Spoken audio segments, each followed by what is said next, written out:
আমরা quick books এর আজকে হচ্ছে সেকেন্ড ক্লাস নিয়ে আলোচনা করব। তো আজকে বেসিক্যালি দেখবো হচ্ছে আমাদের chart of account set up করা বিষয়গুলো দেখবো, কিভাবে ম্যানুয়ালি কাজ করতে হয়, কিভাবে ইম্পোর্ট করতে হয়, adding customer list, product and service নিয়ে কথা বলবো। তারপরে হচ্ছে অ্যাকাউন্ট রিসিভেবল ম্যানেজমেন্ট নিয়ে আমরা কথা বলবো। এর মধ্যে থাকবে estimate, invoice, credit note, receive payment, sales receipt, refund receipt, এই জিনিসগুলো নিয়ে আমরা আলোচনা করব।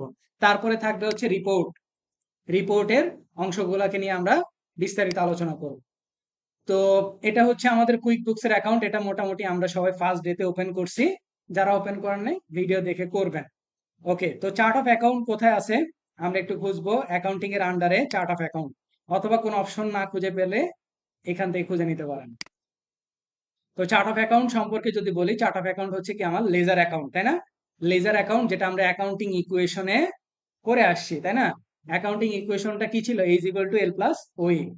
আচ্ছা, তো অ্যাকাউন্টিং ইকুয়েশনে কিছু জিনিস আসে কোথায়? পিএনএল মানে প্রফিট অ্যান্ড লস অ্যাকাউন্টে। আরেকটা কোথায় আসে? ব্যালেন্স শিটে, রাইট? তো এইখানে দুইটা জিনিস আপনারা দেখতে পাবেন।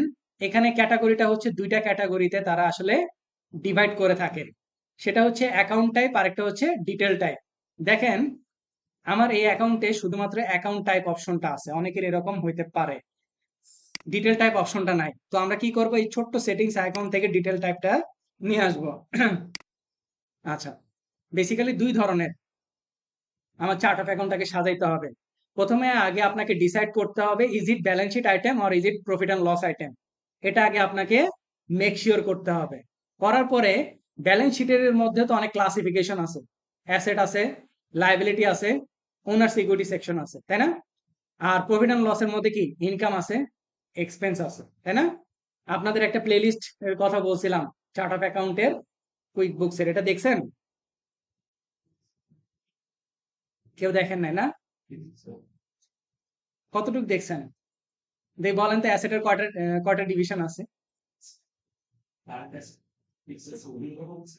হ্যাঁ, অ্যাসেটে যখন আমি অ্যাড করতে যাব, এখান থেকে যখন নতুন নিউ অ্যাকাউন্টে যাব, যখন আমি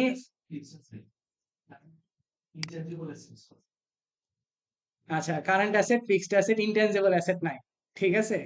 আচ্ছা, তো যাই হোক আমরা আসতেছি। তো ওই ইয়াটা আবার দেখবেন।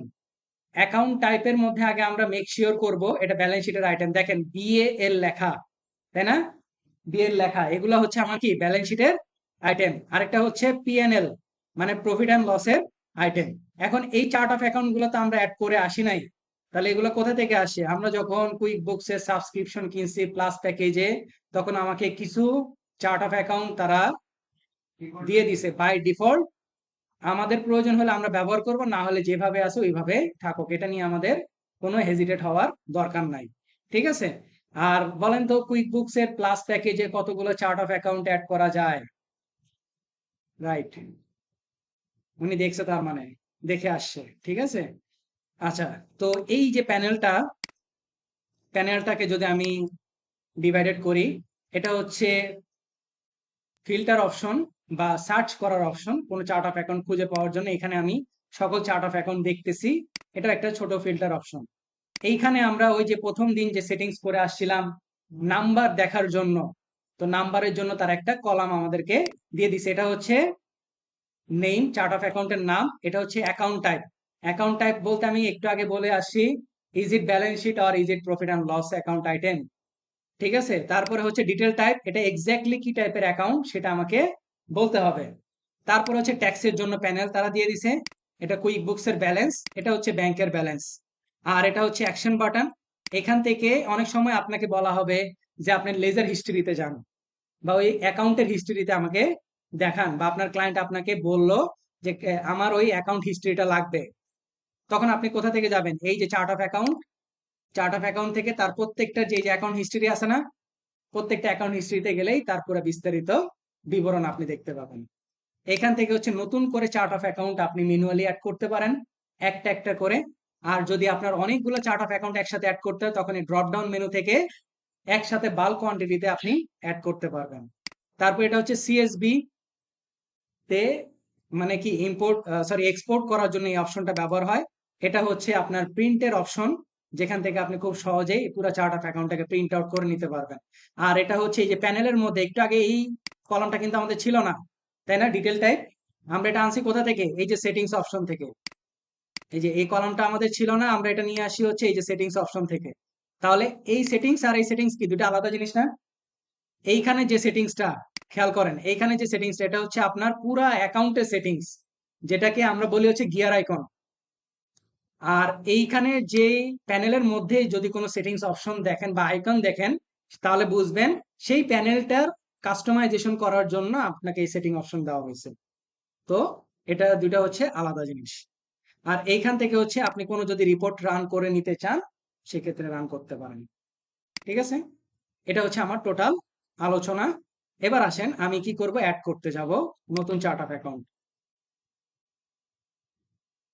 ওকে, নতুন চার্ট অফ অ্যাকাউন্ট অ্যাড করতে যাব, তো আমাদের চার্ট অফ অ্যাকাউন্ট লাগবে না? লাগবে কি লাগবে না? ওকে, যদি লাগে তাহলে আমরা আপনাদের গত দিন একটা ড্রাইভ শেয়ার করছিলাম না, মনে আছে?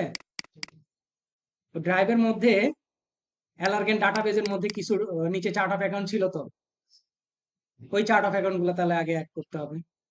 এই যে অ্যালার্গেন ডাটাবেজে চলে আসি। এই যে অ্যালার্গেন ডাটাবেজে একটু নিচে চলে আসলে এই যে দেখেন আপনাদের এখান থেকে কি চার্ট অফ অ্যাকাউন্ট অ্যাড করার জন্য অনেকগুলা চার্ট অফ অ্যাকাউন্ট দিয়ে দেওয়া হয়েছে। ওকে, তো আমরা প্রথমে কি করব, একটা একটা করে অ্যাড করব। Wells Fargo checking account. Checking account মানে হচ্ছে আমরা বাংলাদেশে যেটা কারেন্ট অ্যাকাউন্ট হিসেবে ইউজ করে থাকি। ঠিক আছে? এবার আসেন অ্যাকাউন্ট নাম্বার। অ্যাকাউন্ট নাম্বার আপনি আইএফআরএস ফলো করে দিতে পারেন, গ্যাপ ফলো করেও দিতে পারেন। আমি আপনাদের বোঝার সুবিধার্থে আমি গ্যাপের রুলসটা আমি দিয়ে দিছিলাম, যদিও এই যে এখানে chart of account help help নামে এই যে দেখেন গ্যাপ স্ট্যান্ডার্ড অনুযায়ী অ্যাসেটে 1, লায়াবিলিটি 2, ইকুইটিতে 3, ইনকামে হচ্ছে 4, কস্ট অফ গুডস সোল্ডে হচ্ছে 5, অল এক্সপেন্স 6, 7, 8, 9 দিয়ে স্টার্ট হয়। ঠিক আছে? এই নাম্বারগুলো থাকলে আমাদের জন্য সুবিধা কি, সহজে আমরা খুঁজে পাবো। ওকে, তাহলে 1000 দিলাম, তাহলে অনেকগুলো চার্ট অফ অ্যাকাউন্ট। এবার আসেন অ্যাকাউন্ট টাইপ। অ্যাকাউন্ট টাইপ একটু আগে কি বলছি, এটা ব্যালেন্স শিট আইটেম নাকি প্রফিট অ্যান্ড লসের আইটেম, সেটা আগে আমাকে আইডেন্টিফাই করতে হয়। এই যে দেখেন অ্যাসেট প্যানেলের মধ্যে কয়টা তারা ডিস্ট্রিবিউশন করছে, cash and cash equivalent, account receivable, current asset, fixed asset, non current asset. মানে আপনার যে অ্যাসেট গুলো আছে সেই অ্যাসেট গুলাকে নর্মালি আমরা যে আমাদের IS 1 অনুযায়ী আমরা যে প্যাটার্নটা জানি সেই প্যাটার্নই আছে, কিন্তু জাস্ট তারা এখানে প্রেজেন্টটা একটু ডিফারেন্ট ভাবে করছে, আর কিছুই না। ঠিক আছে? এখন ধরেন ক্যাশ, এটা কি আমার ব্যাংক না? এখন এটাকে যদি আমি ক্যাশ এন্ড ক্যাশ ইকুইভ্যালেন্ট ব্যতীত নরমালি আমাদের মাথায় কি চিন্তা আসবে, এটা কারেন্ট অ্যাসেট। কারেন্ট অ্যাসেটে যাই দেখেন তাহলে ডিটেল টাইপের মধ্যে কোনো কি ব্যাংক খুঁজে পাওয়া যায় কিনা, দেখেন তো কোনো ব্যাংক আছে? কোনো ব্যাংক নাই। তাহলে এটা কোথায় পাবো? ক্যাশ এন্ড ক্যাশ ইকুইভ্যালেন্টে পাবো। দেখেন এই যে এটার মধ্যে ব্যাংক আছে, তাই না? এটা যদি ব্যাংক অ্যাকাউন্ট, এই যে ব্যাংক আছে। বুঝতে পারছি? তারা আইএফআরএস এবং গ্যাপ ফরম্যাটটাকেই ফলো করে, কিন্তু তাদের এখানে প্রেজেন্টেশনটা একটু ডিফারেন্ট। বুঝতে পারছি? মানে তারা প্রত্যেকটা জিনিসকে ক্লাসিফাই করে নিছে। এরপর আসেন ওপেনিং ব্যালেন্স। কত? 25,000। কই পাইছি? এই যে এখানে দেওয়া আছে 25,000। কত তারিখ থেকে স্টার্ট হবে? 1/1/2025।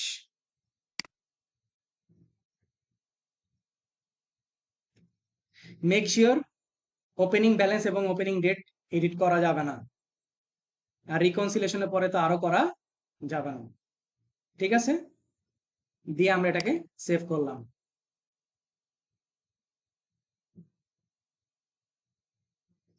Wales Fargo bank cash and cash equivalent bank, এই যে 25,000। এখন আপনি যদি এই অ্যাকাউন্ট হিস্ট্রিতে যান, তাহলে আবার কি করতে পারবেন, পুনরায় এই যে তার এই ডিটেলসটা, এই যে ওপেনিং ব্যালেন্সটা যে দিয়েছেন, opening balance equity deposit, opening balance দিয়ে 25,000 হচ্ছে ব্যালেন্স। আর আর মানে হচ্ছে রিকনসাইল, হ্যাঁ, যেটা আপনি এখনো রিকনসাইল করেন নাই। এখন যদি কোনো কারণে আপনার এডিট করার প্রয়োজন পড়ে, তখন কোথায় থেকে যাবেন? অ্যাকাউন্ট হিস্ট্রির পাশে ড্রপ ডাউন মেনু থেকে এডিট ব্যাংক। দেখেন আমি কি ব্যালেন্স এডিট করতে পারতেছি? হ্যাঁ, ডেট, জাস্ট আপনি নাম, account name, account type, detail type, এগুলো আপনি এডিট করতে পারবেন। বুঝতে পারছি কথা? আচ্ছা, এটা ছাড়াও আরেকটা অপশন আছে, সেটা হচ্ছে কানেক্ট করা যায়। বাংলাদেশে কোনো ব্যাংক তো কানেক্ট করা যাবে না। আপনি যদি চান সরাসরি এখান থেকেও ওই কান্ট্রির ব্যাংকটাকে কানেক্টেড করে নিতে পারেন। এটা করলে কি সুবিধা সেটা আমরা পরে জানবো রিকনসিলিয়েশনের ক্লাসে। ওকে, তো এরপরে আসেন আমরা আরেকটা অ্যাকাউন্ট অ্যাড করি। Bank of America savings account, $10,000,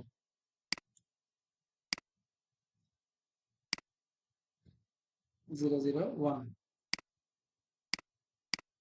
savings account 10,000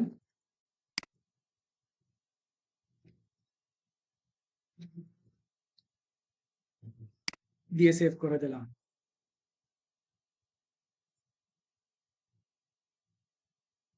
এখানে যদি কোনো ধরনের আর কি মানে ভুল করে একটু ডেট বা অ্যামাউন্ট পরে কি এটা কারেকশন করার কোনো অপশন নেই? আগে ওটা মাথায় নিয়ে চলে আসেন, এই ভুলটা আমরা বাঙালিরা এটা করবোই, এটা শিওর। 100% না, 200% শিওর, এটা করবোই। আছে, এটা টেকনিকও আছে, আমি দেখাচ্ছি।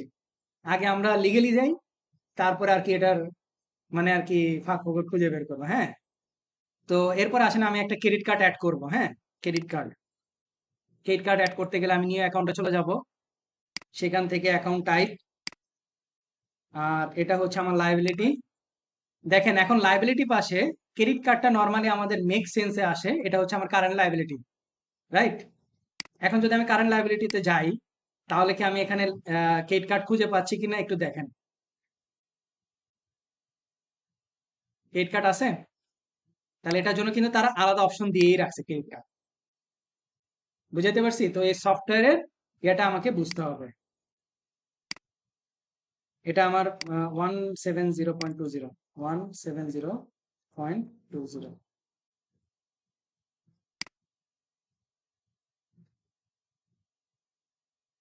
দিয়ে আমি এটাকে সেভ করে দেব।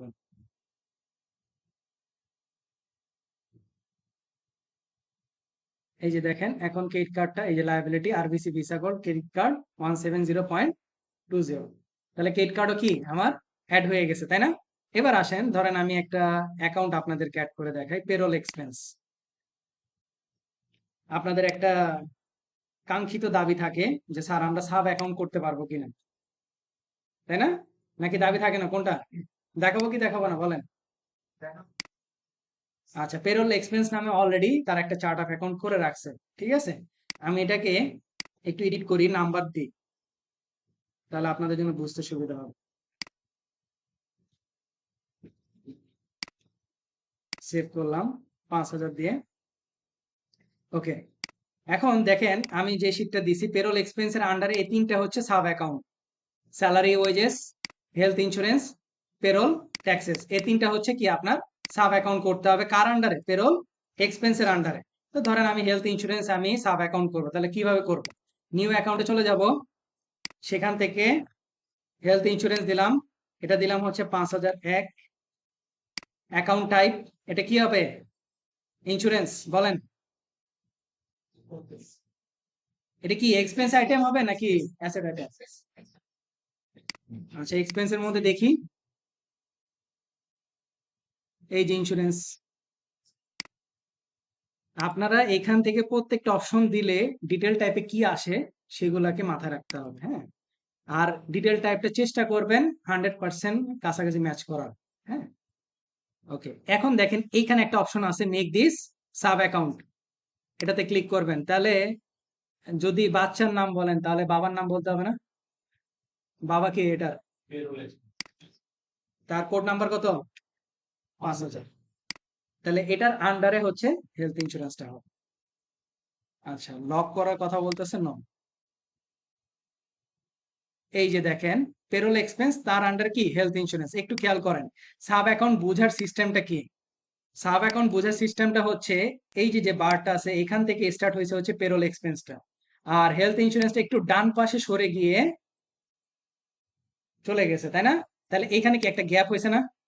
এই গ্যাপটা দেখে আপনাকে বুঝতে হবে এটা হচ্ছে সাব অ্যাকাউন্ট। এছাড়া আর কোনো চিহ্ন পাবেন না যেটা দিয়ে আপনি বুঝতে পারেন এটা হচ্ছে আপনার সাব অ্যাকাউন্ট। কথা ক্লিয়ার? এবার আসেন আইনের ফাঁক ফোকরে চলে যাই নাকি?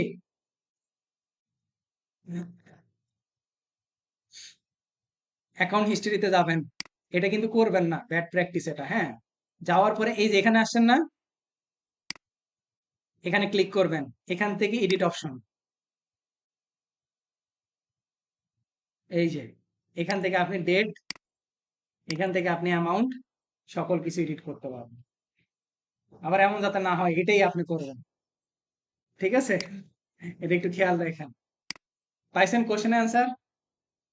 ওকে, তাহলে আমরা chart of account manually add করা দেখলাম, কিভাবে সাব অ্যাকাউন্ট করে সেটাও আমরা দেখছি। তো আমরা আজকে চলে যাব যে ইম্পোর্ট করাটা, হ্যাঁ, ইম্পোর্ট কিভাবে করতে হয় সেটা আমরা দেখব। চার্ট অফ অ্যাকাউন্ট লিস্ট, আচ্ছা, এখন ইম্পোর্ট করার জন্য কই যাব বলেন তো? গিয়ার আইকনে যেতে পারেন, হরিজন্টাল পেজও গিয়ার আইকন। এটা না, এটা ওখানেও যেতে পারি। চার্ট অফ অ্যাকাউন্ট এখন আমরা ইম্পোর্ট করতে চাচ্ছি, তাহলে কোন অপশনে যাব? তাহলে এখানে নিচে চালু এটা এখানে এখানে একটু আগে আমি বলছি নিউ অ্যাকাউন্টের পাশে ড্রপ ডাউন মেনু থেকে, এই যে নিউ অ্যাকাউন্টের পাশে ড্রপ ডাউন মেনু থেকে ইম্পোর্ট চার্ট অফ অ্যাকাউন্ট, ওটা তো হচ্ছে সেটিংস আইকন ছিল, এই যে স্যাম্পল টেমপ্লেট দেখেন। এখন আপনি কোথাও কোনো কিছু ইম্পোর্ট করতে গেলে তাদের প্যাটার্ন তো আপনাকে জানতে হবে, তাই না? এই জন্য তারা আপনাকে একটা স্যাম্পল টেমপ্লেট দিয়ে দিবে, যেটা সিএসভি অথবা এক্সেল এই ফরম্যাটে আসবে, সিএসভি ফরম্যাটে আসছে। আমরা একটু ফাইলটা ওপেন করব।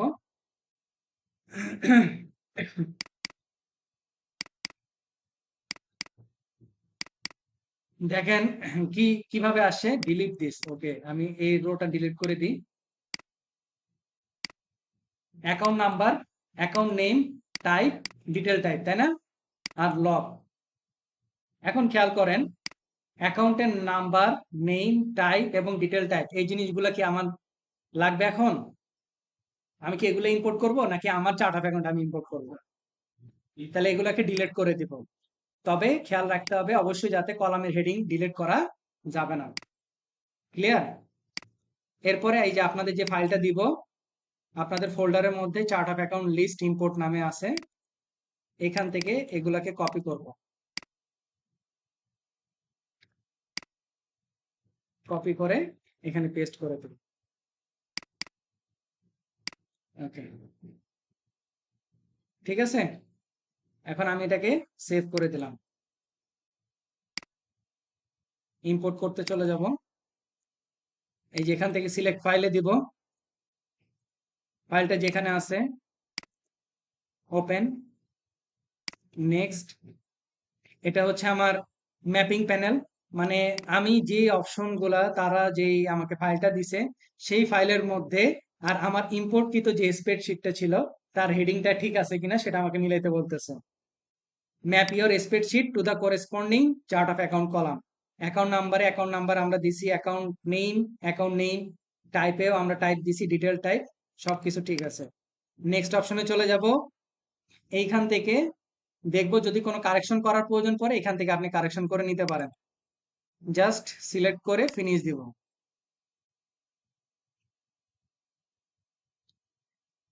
Three chart of account already in your key, three accounts were already on your chart of account, we did not import them. মানে কুইক বুকস আরো আপডেট করে ফেলছে, আগে কি করতো যে সেম নামে সেম নাম্বারে কিন্তু চার্ট অফ অ্যাকাউন্ট ইম্পোর্ট করা যেত না, তারা কিন্তু ওইখানে একটা লাল এরর দেখাইতো। এখন দেখতেছি সে বুঝে গেছে যে না এই অলরেডি এগুলা কি আছে, এগুলা সে কি করে দিছে, বাদ দিয়ে দিছে, বাদ দিয়ে বাকি যতগুলা চার্ট অফ অ্যাকাউন্ট আছে সেগুলা সে আপলোড করে নিছে। এবার আমরা একটু চেক করতে পারি, এই যে অ্যাকাউন্ট রিসিভেবল 1020 কাভার ব্যান, অ্যাকোমোলেটেড ডেপ্রিসিয়েশন কাভার ব্যান, এই যে কাভার ভ্যান আসছে, অ্যাকোমোডেটেড ডেপ্রিসিয়েশন, আপনি এগুলো প্রত্যেকটাই দেখবেন যে এখান থেকে আপলোড হয়ে গেছে। আর যেটা আপলোড হয় নাই তার মানে বুঝতে হবে সেগুলো কি অলরেডি আপনার ইম্পোর্ট ছিল বা চার্ট অফ অ্যাকাউন্টে এক্সিস্ট করে, আপনি চাইলে সেগুলোকে এডিট করে নাম্বারগুলো দিতে পারেন। কথা বুঝতে পারছেন? এরপরে আসেন এই যে সেটিংস অপশনটা একটু ব্যবহার দেখি। কোনো কলাম যদি আপনার প্রয়োজন না পড়ে, এই যে ধরেন ট্যাক্সের কলামটা আমার প্রয়োজন নেই, অহেতুক এখানে আছে, আমি এখান থেকে আনচেক করে দিই। দেখেন এখান থেকে সে কি চলে গেছে না? খেয়াল করেন, এখন ডিফারেন্স বুঝতে পারতেছেন? ট্যাক্সের কলামটা এখানে, এই যে ট্যাক্সের যে কলামটা, সেটাকে আমি তুলে দিতে চাচ্ছি, চলে যাবে। যেটা আপনি দেখতে চান না এখান থেকে চলে যাবে। তারপরে আসেন, একটু মিনিমাইজ করতে হবে। পেপার সাইজ, আপনি এক পেজে কতগুলা চার্ট অফ অ্যাকাউন্ট আপনি দেখাতে যাচ্ছেন? 50, 75, 100 না 200? আমি এক পেজে 200টা চার্ট অফ অ্যাকাউন্ট দেখতে চাচ্ছি। এবার আমি প্রিন্ট করব, দেখেন প্রিন্ট অপশনে চলে যাই। আপনি আপনার ইচ্ছা মতো প্রিন্ট আউট করে নেবেন। কথা বুঝে আসছে নাকি বুঝতে পারেন না কোনটা? ওকে, এটাকে পিডিএফ করে অ্যাসাইনমেন্টে সাবমিট করবেন, আর যেগুলা ম্যানুয়ালি করছেন সেগুলোকে মার্কিং করে স্ক্রিনশট প্রপারলি দিবেন। তার সাব অ্যাকাউন্ট গুলো কি এক্সেলের মাধ্যমে আপলোড করা যাবে?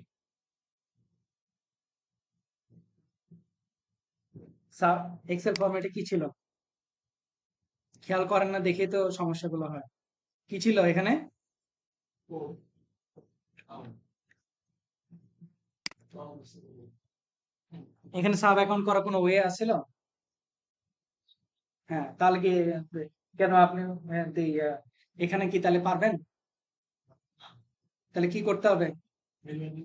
হ্যাঁ, প্রত্যেকটাকে ওপেন করে করে প্রত্যেকটাকে ওপেন করে করে তার আন্ডারে সাব অ্যাকাউন্ট বসে থেকে দেবো। এত অটোমেশন নাই। হ্যাঁ, যত অটোমেশন চিন্তা করেন, এই যে এখান থেকে সাব অ্যাকাউন্ট করো। কিছু জিনিস ম্যানুয়ালি ভালো। তো আমরা চার্ট অফ অ্যাকাউন্টের কাহিনী আমাদের শেষ। এখান থেকে আপনি চাইলে এক্সপোর্ট করে নিতে পারেন টোটাল চার্ট অফ অ্যাকাউন্টের লিস্ট গুলাকে।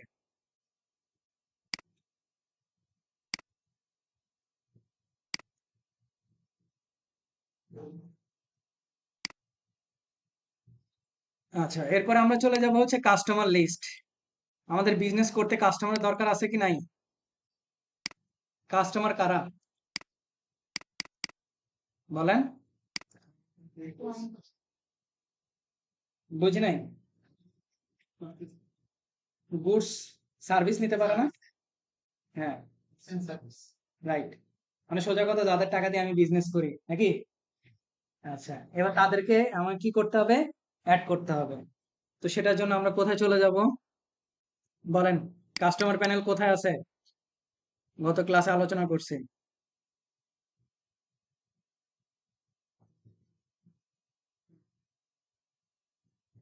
বলেন।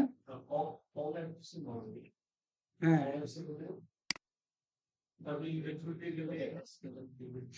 ইনভেন্টরিতে।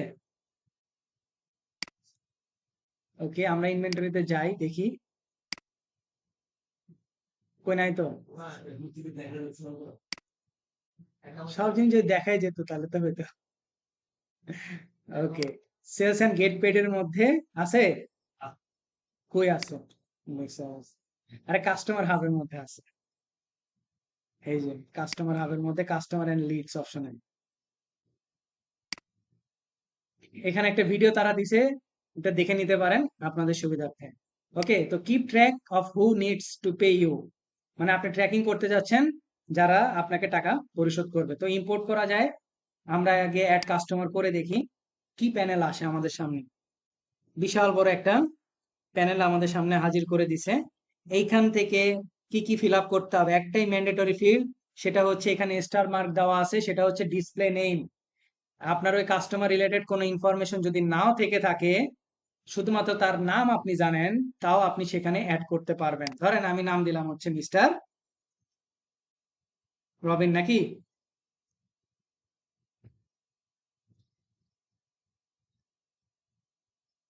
ওকে, তার email, phone number, fax, mobile number, website, এগুলো কোনো কিছুই নাই। বিলিং অ্যাড্রেস, শিপিং অ্যাড্রেস, এগুলো কোনোটাই নাই আমার কাছে। যদি কোনো নোটস থাকে, তার রিলেটেড কোনো ইনফরমেশন আপনার লিখে রাখার প্রয়োজন, সেগুলো লিখে রাখতে পারেন। এখান থেকে তার যে কোনো কিছু আপনি অ্যাটাচ করে রাখতে পারেন, ছবি হোক, ভিজিটিং কার্ড হোক, এগুলা অ্যাটাচ করে রাখতে পারেন। তার সাথে আপনি কি পেমেন্ট মেথড ইউজ করেন সেগুলো আপনি বলতে পারেন, না বললেও কোনো সমস্যা নাই। তার সেলস ট্যাক্স রিলেটেড কথাও আপনি বলতে পারেন। এবার আসেন ওপেনিং ব্যালেন্স। এখন কাস্টমারের মধ্যে ওপেনিং ব্যালেন্স কেন আসে? সফটওয়্যার থেকে নিয়ে আসি ওর পূর্বজন কাজটাও ট্রানজেকশন থাকে রাইট, তখন মানে আমরা তাদের কাছ থেকে যদি আমি আগে কোনো টাকা পাওনা থাকি, এই জন্য এই ওপেনিং ব্যালেন্সের অপশন। যেহেতু, হ্যাঁ, যদি অ্যাসেট সেগুলো তোমাদেরকে এটি দিতেই হবে অ্যাকাউন্ট রিসিভেবল অ্যাসেট অবশ্যই, ওটাই বললাম যে মানে আর কি এক্স্যাক্টলি কনসেপ্টটা তো এটাই। আর কত তারিখ থেকে আনতেছি? আমার পিরিয়ডও তো যে দিন থেকে স্টার্ট হয়েছে আমি ওই দিন থেকে দিয়ে দিলাম। ওকে, তো কিছু নাই যেহেতু আমরা জিরো দিয়ে দেওয়াটাই বেটার। আমরা জানুয়ারি মাসের প্রথম তারিখ দিচ্ছি হুম, সফটওয়্যারটা আমরা যখন করলাম তখন আমরা ভিউএস এর সিস্টেম অনুযায়ী করলাম তাহলে 1 অক্টোবর হওয়ার পরে ছিল না হ্যাঁ হইতে পারতো, কোনো সমস্যা নাই। আমি জানুয়ারি থেকে আমি এন্ট্রি শুরু করছি, বুঝতে পারছি। তাহলে আমি যখন ট্যাক্স দিতে যাব তখন ওই এপ্রিল এই অক্টোবর থেকে হিসাব হবে, ঠিক আছে? তাহলে এটা শুরু হবে কি 24-এর অক্টোবর থেকে স্টার্ট হবে, তাই না? 24-এর অক্টোবর থেকে যদি আমি নিই, তাহলে এই জানুয়ারিটা সহ কি আমি পেয়ে যাচ্ছি, তাই না? এখন ধরেন অনেক company formation July two June, এখন কোন কোম্পানি ধরেন আপনার ডিসেম্বরে ফরমেট হয়েছে, তাই না? কিন্তু আপনার সেট কিন্তু ট্যাক্স তো দিতে হবে ওই টাইমেই, ফরমেট হয়েছে আমি এই তারিখ থেকে, আমি জানুয়ারি 1 তারিখ থেকে আমার বিজনেসটা আমি রান করছি, এই কারণে আমি এটাকে দেখাবো। ওকে, তো এটা হচ্ছে আমার সামনে graphical presentation, estimate, unbilled income, overdue invoice, open invoice and credit, recently paid. আপনি যা যা কাজ করবেন এইখানে গ্রাফিক্যাল আকারে সেই জিনিসগুলো দেখতে পাবেন। আচ্ছা, এখানে দুইটা জিনিস আমি বুঝাই, একটা হচ্ছে ওপেন ইনভয়েস আর একটা হচ্ছে ওভারডিউ ইনভয়েস। দুইটার মধ্যে একেবারে সিলি কনসেপ্ট আছে, সেটা হচ্ছে যদি কোনো ইনভয়েসের টাইম এক্সপায়ার হয়ে যায় সেটাকে আমরা বলবো ওভারডিউ ইনভয়েস। আর ওপেন ইনভয়েসটা হচ্ছে যদি কোনো ইনভয়েস কন্টিনিউয়াসলি আছে বা কন্টিনিউ চলতেছে, টাইম এক্সপায়ার হয় নাই, সেটাকে আমরা বলবো ওপেন ইনভয়েস। বুঝতে পারছেন কি পারেন নাই? ওকে, এরপরে আসেন নিউ কাস্টমারের পাশে ড্রপ ডাউন মেনু থেকে আমি এবার ইম্পোর্ট করতে যাব। এই যে ইম্পোর্ট করার জন্য সব সময় বেসিক্যালি তিনটা অপশন দিবে, আপলোড, ম্যাপিং এবং লাস্টে ইম্পোর্ট। তা আপলোড করার জন্য আমাকে এই যে এখানে এক্সেল ফাইলে যে স্যাম্পলটা আছে সেটা আগে আমাকে ডাউনলোড করে নিতে হবে।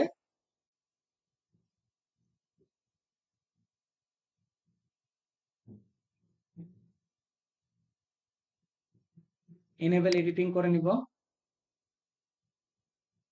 হেডিংটাকে ঠিক রেখে বাকিগুলো ডিলিট করবেন, কিন্তু কষ্ট করে একটু এগুলাতে চোখ বুলাবেন।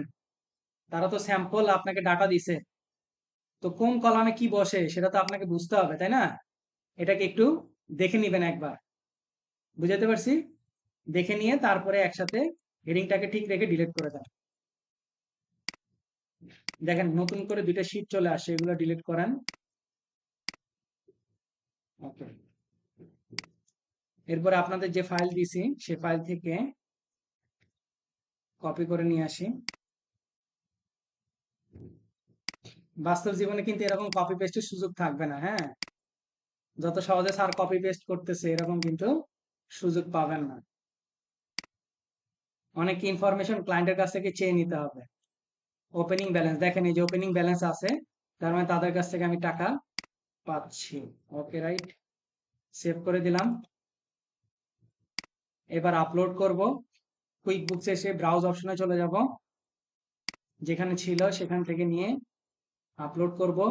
নেক্সট অপশন, এটা হচ্ছে আমার ম্যাপিং পার্ট। দেখেন সবগুলা গ্রিন সিগন্যাল, একটাতে সিগন্যাল নাই কেন? আমি ওই কলাম ফিল আপ করি নাই। Tax registration number fill up করছি কি? করি নাই, এই জন্য তারা সিগন্যাল দেখাচ্ছে না, এই জন্য দেখাচ্ছে কি নো ম্যাচ। কোনো সমস্যা নাই। এইখানে দেখেন ঝামেলাটা কি করছে, আমি যেখানে কার্সরটা ধরতেছি এখানে কি একটা লেখা আসছে, বোঝা যায়? এই যে যেখানে কার্সরটা ধরতেছি এখানে দেখেন, যে মাস এর মান্থ টোটাল ডেট ফরম্যাট এখন এটা এখন এটা কার প্রবলেম বলেন, আমার নাকি সফটওয়্যারের? না আমাদের প্রসেস ইয়ার মানতে শোনেন, এই সফটওয়্যার মানে এমন একটা জিনিস, আপনাদের থেকেও বহুত মানে আর কি এই সফটওয়্যার হইতেছে অনেক বেশি অভিজ্ঞ, হ্যাঁ। সে আপনাকে যদি চায়, মানে এমন ভাবে আপনাকে হ্যাসেল করে দিবে যে হ্যাসেল খোলার সাধ্য আপনার হবে না। সেটা হচ্ছে এমন একটা জিনিস। এরকম একটা ঘটনা ঘটছে আমার একটা স্টুডেন্টের সাথে। তাকে আমি বলছিলাম যে এইখানে যে ডেট ফরম্যাটটা চাই আপনি যদি এক্সেলে এই ফরম্যাটে দিয়ে আসতেন, তারপরে এখানে আপনাকে চাইতো। কারণ কি, এই প্যানেলটাতে ফরম্যাটটা হচ্ছে এইভাবে। এখন আপনি চাচ্ছেন যে না, আমি আমার মতো করে আপলোড করে দিব, তাহলে কি হবে জানেন? উল্টা পাল্টা একটা র্যান্ডম ডেট নিয়ে নেবে। আমার একটা স্টুডেন্ট, সে কি করছে, আপনারা যে গত ক্লাসে অ্যাকাউন্ট সেটিংস করে আসছেন, ডেট ফরম্যাটটা কি ছিল? মান্থ, ডেট, ইয়ার, তাও কি স্ল্যাশ দেওয়া ছিল না? আর এখানে কি বলছে, হাইপেন দেওয়ার কথা বলছে। এখন সে ওই অ্যাকাউন্ট সেটিং এ গিয়ে এই ফরম্যাটটাকে চেঞ্জ করছে। অ্যাকাউন্ট সেটিংসে গিয়ে কি করছে, এই যে এখন যে ইস্যুটা হচ্ছে এটা সলভ করার জন্য সে অ্যাকাউন্ট সেটিংসে গিয়ে এই ফরম্যাটটা দিছে। তাতে বরঞ্চ তার লাভ হয়েছে না ক্ষতি হয়েছে বলেন তো? কেন ক্ষতি হয়েছে? ওই মানে আমার কি হচ্ছে ক্লায়েন্ট হচ্ছে আমেরিকা হুম, এখন আমেরিকাতে ওই ফরম্যাটটা মান্থ ডেট ইয়ার এখন আমি যদি ওটারে চেঞ্জ করে দিই তাহলে কোনটা মান্থ যদি ধরেন 12 মাসের আগে বা 12 দিনের আগে যেগুলো এগুলোরে উল্টা পাল্টা হয়ে যায়। এটা তো হবেই, মানে পুরা অ্যাকাউন্টের ডেট ফরমেশন ক্র্যাশ হয়ে যাবে। তো এই জন্য যেই প্যানেলে আপনার কোনো প্রবলেম পড়বে খেয়াল রাখবেন ওই প্যানেলটাতে গিয়ে সেটাকে সর্ট আউট করা। অ্যাকাউন্ট সেটিং এ হাত দিবেন না। ওই যে অ্যাডভান্স সেটিংসটা প্রথম যে করে আসছেন, আপনি কাজটা কন্টিনিউ করার পরে সেখানে আর কোনো চেঞ্জেস আনবেন না। খুবই কেয়ারফুল, যদি একবার চেঞ্জেস আনেন আপনার কিন্তু পুরো অ্যাকাউন্টটার ফরম্যাট চেঞ্জ হয়ে যাবে। তখন চাইলেও আগের ফরম্যাটে গিয়ে আপনি কাজ করতে পারবেন।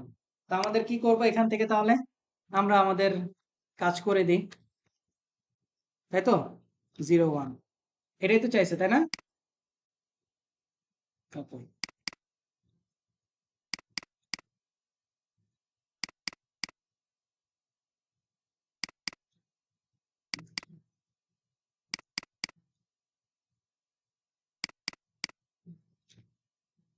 এবার আমরা ডান দিয়ে বের হয়ে যাব।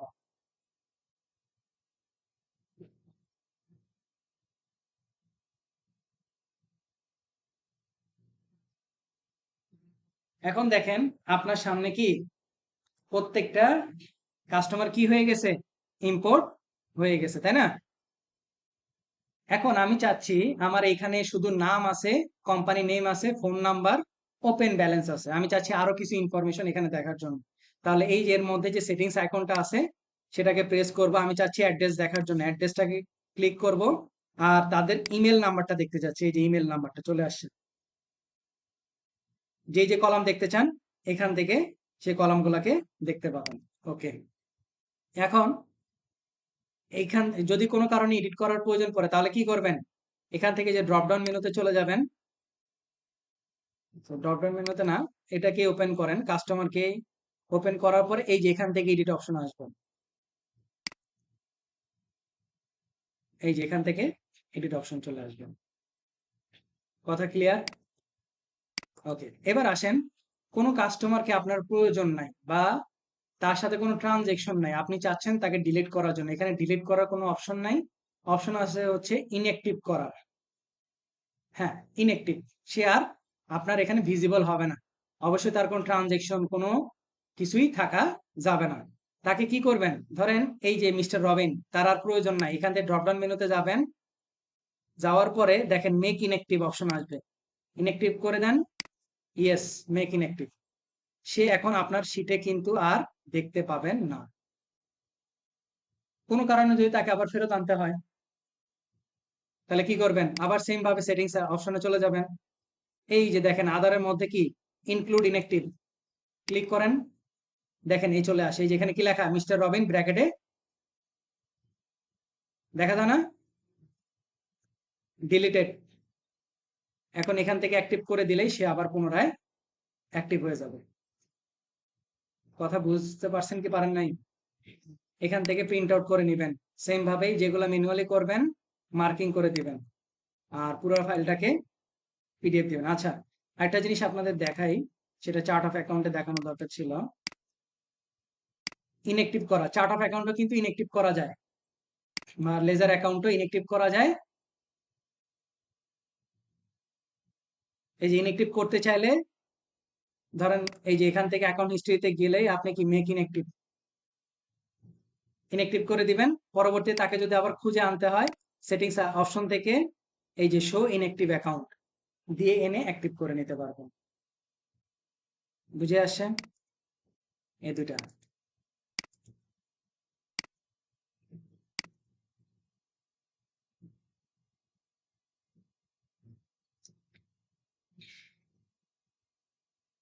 এরপর আসেন product and service. Customer add করলাম, এবার আমার কি লাগবে? প্রোডাক্ট সার্ভিস লাগবে, তাই না? ব্যবসা বাণিজ্য করার জন্য প্রোডাক্ট না থাকলে কি ব্যবসা করা যাবে? কি বলেন? আমি তো জানি ব্যবসা করা যায়। হ্যাঁ, ঘুমায় ঘুমায় ব্যবসা করা যায় নাকি? ওকে, এই যে প্রোডাক্ট অ্যান্ড সার্ভিস লিস্ট।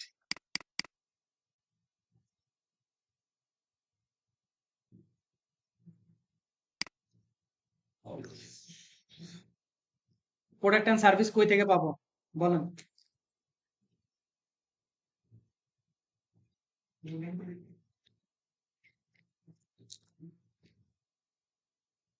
আর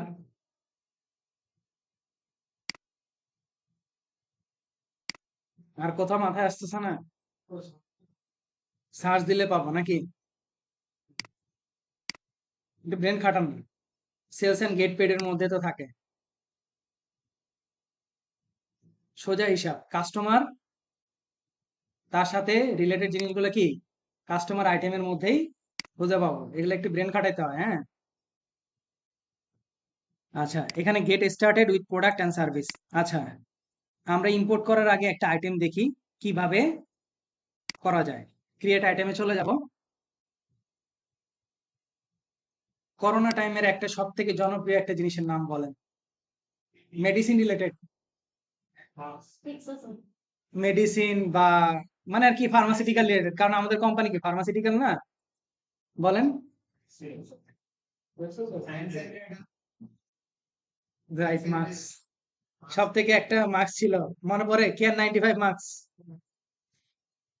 আমার মনে আছে, আমি কত 350 টাকা দিয়ে কিনছিলাম। আচ্ছা, আইটেম টাইপ এটা কি? সার্ভিস, ইনভেন্টরি নাকি নন ইনভেন্টরি না বান্ডেল? ইনভেন্টরি আইটেম, তো আমরা ইনভেন্টরিতে পিক করবো। এখান থেকে ইমেজ আপনি আপলোড করতে পারেন, হ্যাঁ। তারপরে এসকেইউ, প্রথম ক্লাসে বলছিলাম, বলেন। স্টক কিপিং ইউনিট মানে এটা কি? একটা ইউনিক কোড যেটা আমরা ইনভেন্টরি ট্র্যাকিং করার জন্য ব্যবহার করি, হ্যাঁ। আচ্ছা, ক্যাটাগরি, আমরা তো ক্যাটাগরি ক্লাস করি নাই, আপাতপক্ষে এটা skip. Initial quantity on hand, এটা ম্যান্ডেটরি কারণ স্টার মার্ক দেওয়া আছে। বলেন, ইনিশিয়াল কোয়ান্টিটি অন হ্যান্ড মানে কি? আপনি কত দিয়ে স্টার্ট করতেছেন, হ্যাঁ। তারপরে অ্যাজ অফ ডেট, কবে থেকে স্টার্ট করতেছেন। যেহেতু আমার বিজনেসও যে তারিখ থেকে স্টার্ট হয়েছে, আমি ওই দিন থেকে তো স্টার্ট করব, স্বাভাবিক। রিঅর্ডার পয়েন্ট,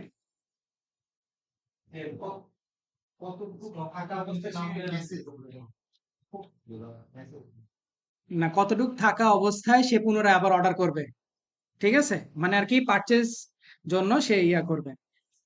তো সেটাকে আমরা বলতেছি যে রিঅর্ডার পয়েন্ট। এখন এটা কি আমার ইনভেন্টরি না? ইম্প্যাক্ট কোথায় পড়ার কথা? ইনভেন্টরি অ্যাসেট অ্যাকাউন্টে না? দেখেন, এগুলো সচেতন ভাবে খেয়াল করবেন। তারপরে সেলস, কত করে বিক্রি করবেন? 300। সেলস, তাহলে এটা কোথায় যাবে? সেলস অফ প্রোডাক্ট ইনকাম, কারণ এটা আপনার ইনভেন্টরি, এর জন্য যাবে সেলস অফ প্রোডাক্ট ইনকামে। সেলস ট্যাক্স দিব না, এগুলো সব ক্লাসিফাই করব পরে। পারচেজ কস্ট 180 করে আমরা কিনতেছি, এটা যাবে কোথায় বলেন তো? পারচেজ কস্টটা cost of sales, cost of sales নামে আসে, হ্যাঁ। তো কস্ট অফ সেলস নামে আসে, তো এটাকে আমরা 7 ক্লোজ করব। এখন দেখেন আমার সামনে প্যানেলটা ওপেন হয়ে গেছে। বাকি যে দুটো আসে সেটা হচ্ছে এক্সট্রা। কেয়ার 95 মার্কস আনক্যাটাগরাইজড, এই যে ক্যাটাগরি নিয়েও আমি ভিডিও আপনাদের সাথে শেয়ার করছিলাম, দেখেন না? দেখলে আপনাদের ভালো, না দেখলে আমার ভালো। দেওয়া চলে হুম। হ্যাঁ, দেওয়া যাবে তো অবশ্যই, আমি কি বারণ করছি?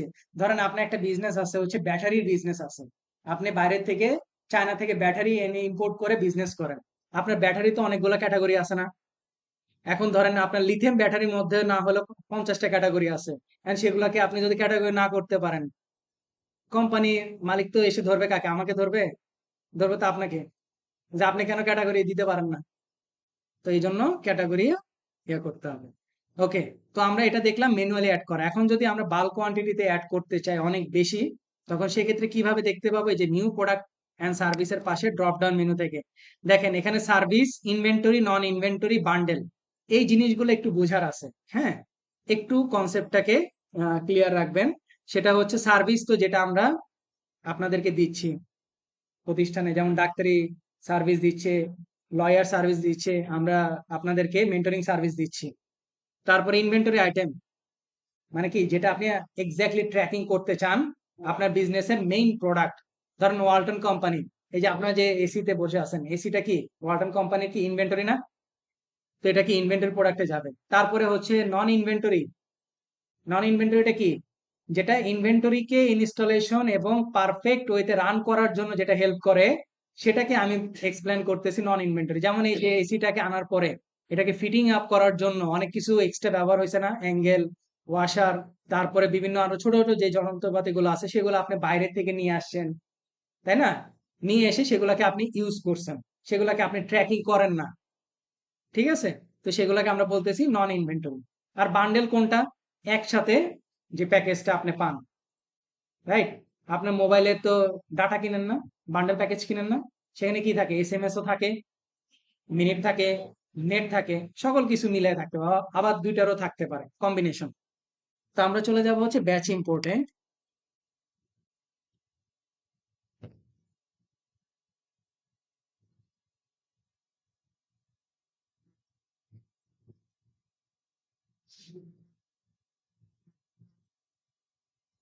তো আমরা প্যানেলটার মধ্যে চলে আসি। এইখান থেকে ডান পাশে আমাকে একটা অপশন দিছে, ইম্পোর্ট ফ্রম ফাইল।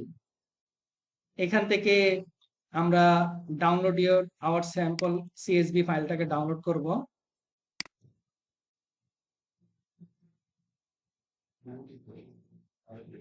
ওকে, তো এটা হচ্ছে product and service name, category, এটা হচ্ছে item type,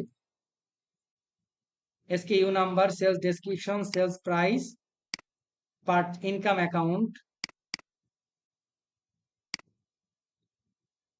purchase, cost, expense account, quantity, quantity as of date, reorder point, আরেকটা হচ্ছে inventory asset account. Okay,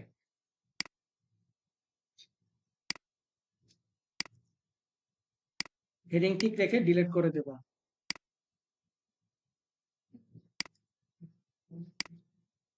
product and service list,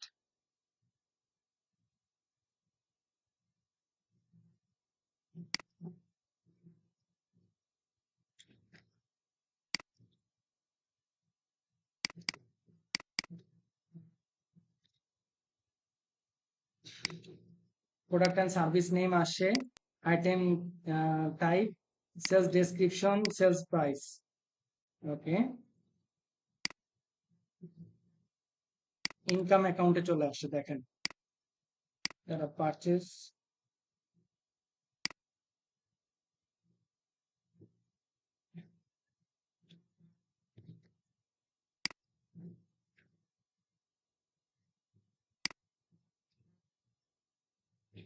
এটা হবে পারচেজ কস্ট।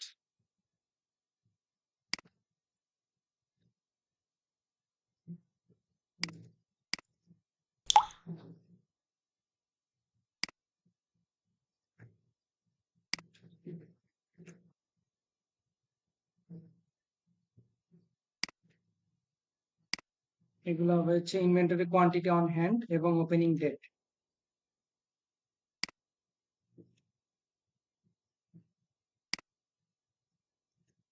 ওকে, আচ্ছা,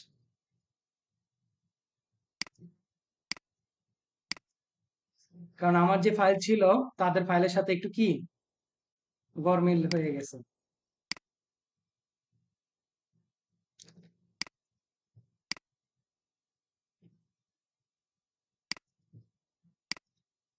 ওকে, product and service name, item type, sales description, sales price বা rate আমরা দিয়ে দিলাম। Purchase price, দেখেন বাকিগুলোতে তাহলে পারচেস প্রাইস নাই কেন? কারণ বাকিগুলো হচ্ছে আমার সার্ভিস, এই জন্য কি বাকিগুলোতে পারচেস বা কস্টিং প্রাইসটা নাই। তারপরে কোয়ান্টিটি এবং রিঅর্ডার পয়েন্ট, এই কয়টা দিয়ে আমি সেভ করে দেব। ব্রাউজ অপশনে চলে যাব,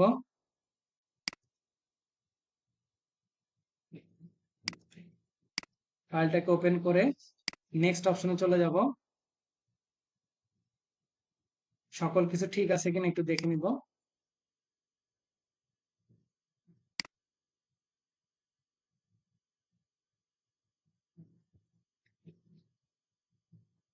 এই যে দেখেন ইনভ্যালিড ডেট,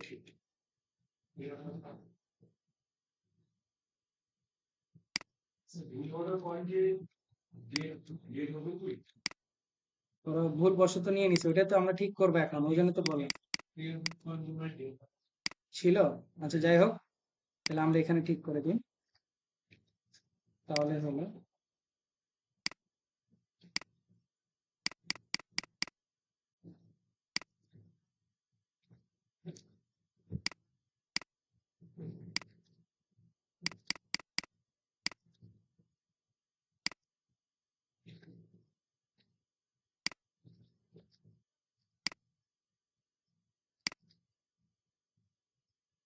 ওকে, মোটামুটি ঠিক আছে।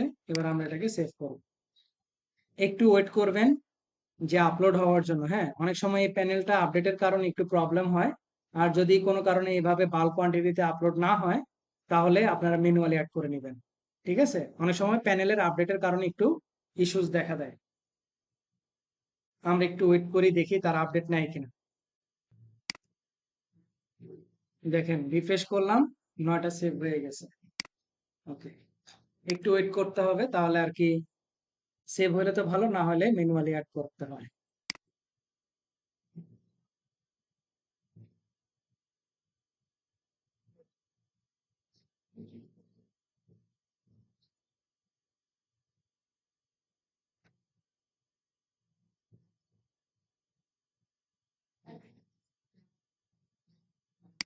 দেখেন প্রোডাক্ট এন্ড সার্ভিস গুলা আমার প্রপারলি কি অ্যাড হয়ে গেছে। এখন কোনো কারণে যদি আপনার এডিট করার প্রয়োজন পড়ে, এখান থেকে জাস্ট এডিট বাটনটাকে প্রেস করে তার যে ইনফরমেশন গুলো আছে এখান থেকে আপনি এডিট করে দিতে পারেন। হ্যাঁ, এই যে এখান থেকে আপনি এডিট করে দিতে পারেন। আর প্রিন্ট আউট করবেন কোথা থেকে? এই যে এখান থেকে প্রিন্টের অপশন আছে, জাস্ট প্রিন্ট করে নিবেন।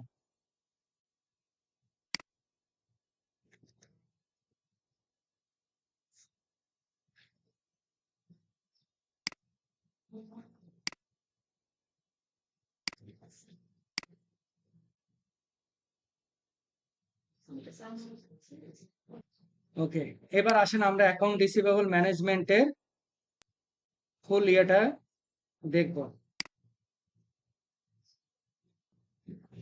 ওকে, তো আমরা অ্যাকাউন্ট রিসিভেবল ম্যানেজমেন্টের যে বিষয়টা সেটা দেখবো হচ্ছে প্লাস নিউর আন্ডারে কাস্টমার যে প্যানেলটা আছে সেই কাস্টমার প্যানেলটা নিয়ে আমাদের আলোচনা থাকবে। তো কাস্টমার প্যানেলের মধ্যে আমরা দেখতে পাচ্ছি হচ্ছে invoice, receive payment, statement, estimate, sales order, credit note, sales receipt, refund receipt, delete credit এবং ডিলেট চার্জ।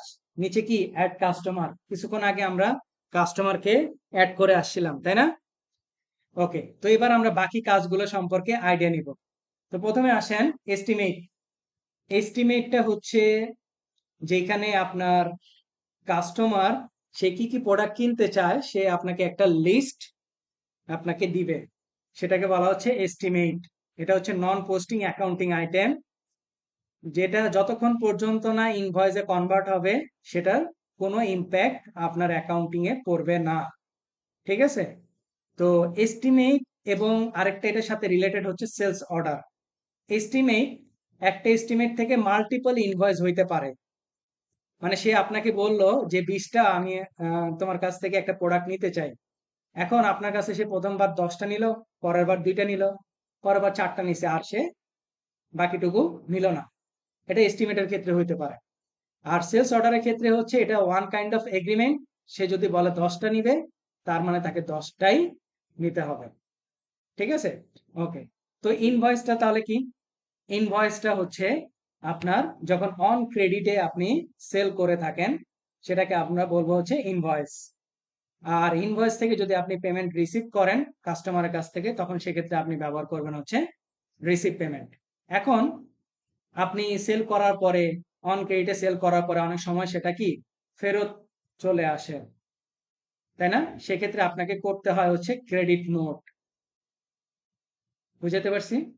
আর ক্যাশ টাকা দিয়ে যদি আপনি সেল করেন, ক্যাশ বা ব্যাংক মানে অন ক্রেডিট ব্যতীত অন্য কোনো ওয়েতে যদি আপনি সেল করে থাকেন, সেক্ষেত্রে আপনার ব্যবহার করতে হবে সেলস রিসিপ্ট। সেলস রিসিপ্টের বাংলা কি বলেন তো?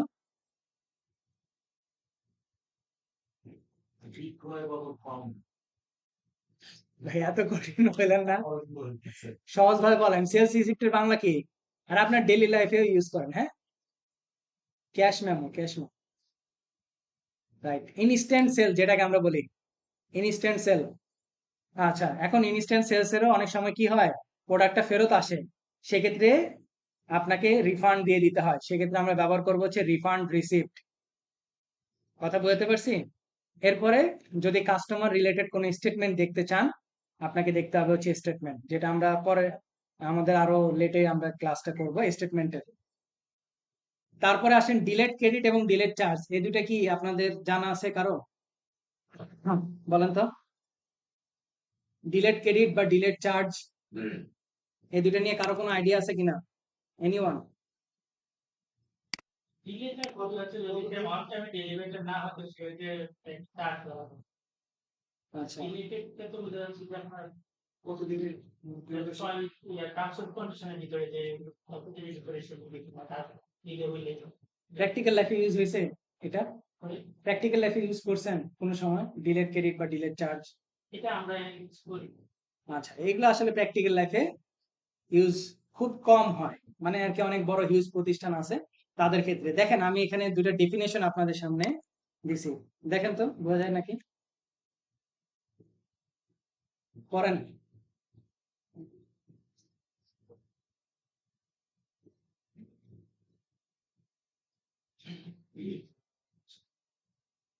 এই দুইটা লাইন দেখে কি বোঝা যায়?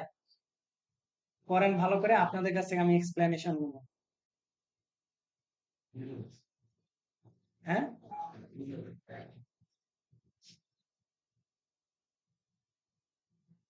কে আমাকে উদাহরণ দিয়ে বুঝাতে পারবেন এই দুইটা লাইন?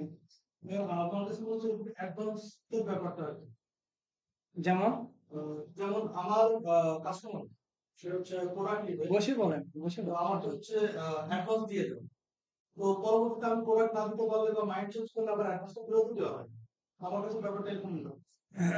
আচ্ছা, বাকি অন্য কেউ? ভাই তো তার চেষ্টা করছে। Language representing delayed charge is in we book online এটা আমার নিজের লেখা কিন্তু, আমি নিজে লিখছি। only future date. তো বুক অনলাইনে যদি কোনো মানে ফিউচার ডেটে বিল করার জন্য ধরেন আমি আপনার কাছে একটা জিনিস বিক্রি করবো, আমি মানে এস্টিমেট করবো, এটার জন্য আমি ডিলে চার্জের জন্য ইয়া করবো। অথবা আরেকটা জিনিস আমি বলি, আমি আপনাকে ইন্টারনেট সার্ভিস দিই, ইন্টারনেট সার্ভিস দেই, আমি আগামী মাসে, আপনি যেহেতু আমার কাস্টমার আছেন, আগামী মাসে আপনার এখানে বিল হবে। তো আমি যদি মান্থের এন্ডে প্লিজ ধরেন ডেটে যদি আমি একটা বিল ইয়া করি, এটা হচ্ছে ডিলে চার্জে গিয়ে আমি ইনক্লুড করবো আর কি। তো 1 তারিখে এটা ইনভয়েসে কনভার্ট হয়ে যাবে, আমার কাছে মেসেজ চলে যাবে, এরকম একটা লিঙ্ক হচ্ছে। আর ডিলেট ক্রেডিট? আর ডিলে ক্রেডিট কি করে দেখি? A delay credit for every credit credited in advance for possible sales later. আচ্ছা, এটা হচ্ছে এইরকম যে কি আপনার 26 তারিখে অথবা এই যে আপনি যে আমি আপনি আমার সার্ভিসটা অফ করে দিয়েছেন, কিন্তু আপনার এটার এগেইনস্টে আমি ইয়া করে ফেলছি, একটা ট্রানজাকশন ইনকাম করে ফেলছি। সো এইটার এগেইনস্টে আমি করবো দিলে ক্রেডিট করবো। আচ্ছা, এটার এক্সাম্পল গুলো মনে আসতেছে না। আর বাকি অন্য কেউ?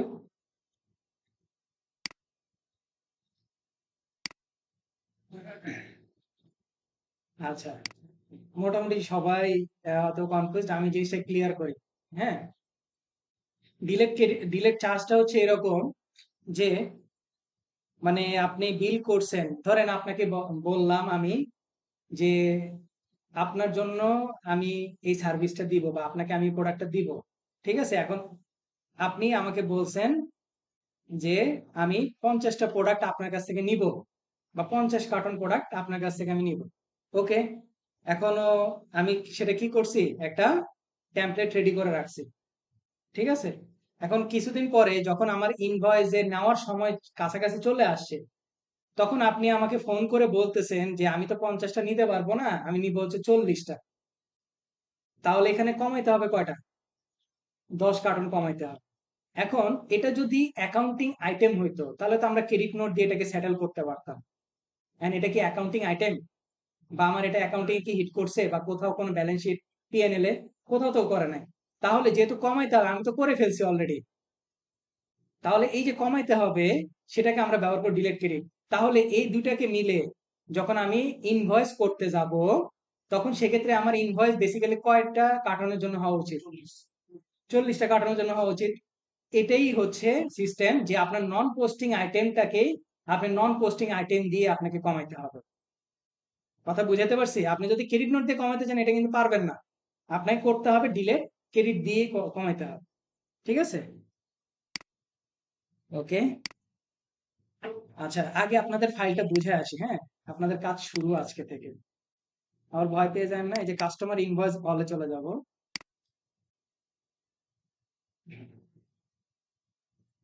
নিচে দেখা যাচ্ছে কোনো লাইন? হ্যাঁ, ওয়ার্কিং যে ঢেকে গেল, এখানে দেখা যাচ্ছে? হ্যাঁ, কয়টা এখানে দেখেন তো?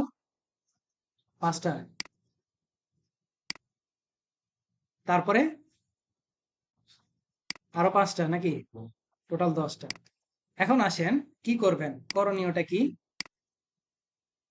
আপনাদেরকে বলি। ধরেন প্রথম ফাইলে আসলেন, প্রথমে একজন কাস্টমার, ঠিক আছে? এইখানে আপনার কি বলা হয়েছে? এস্টিমেট। খেয়াল করেন, এস্টিমেট বলা হয়েছে। তাহলে আপনি কি করবেন? প্রথমে একটা তার নামে একটা এস্টিমেট করবেন। তারপর কি বলা হয়েছে? Convert to invoice. এস্টিমেটটাকে ইনভয়েসে কনভার্ট করতে বলছে কয়টা? কয়টা বলেন? 2টা।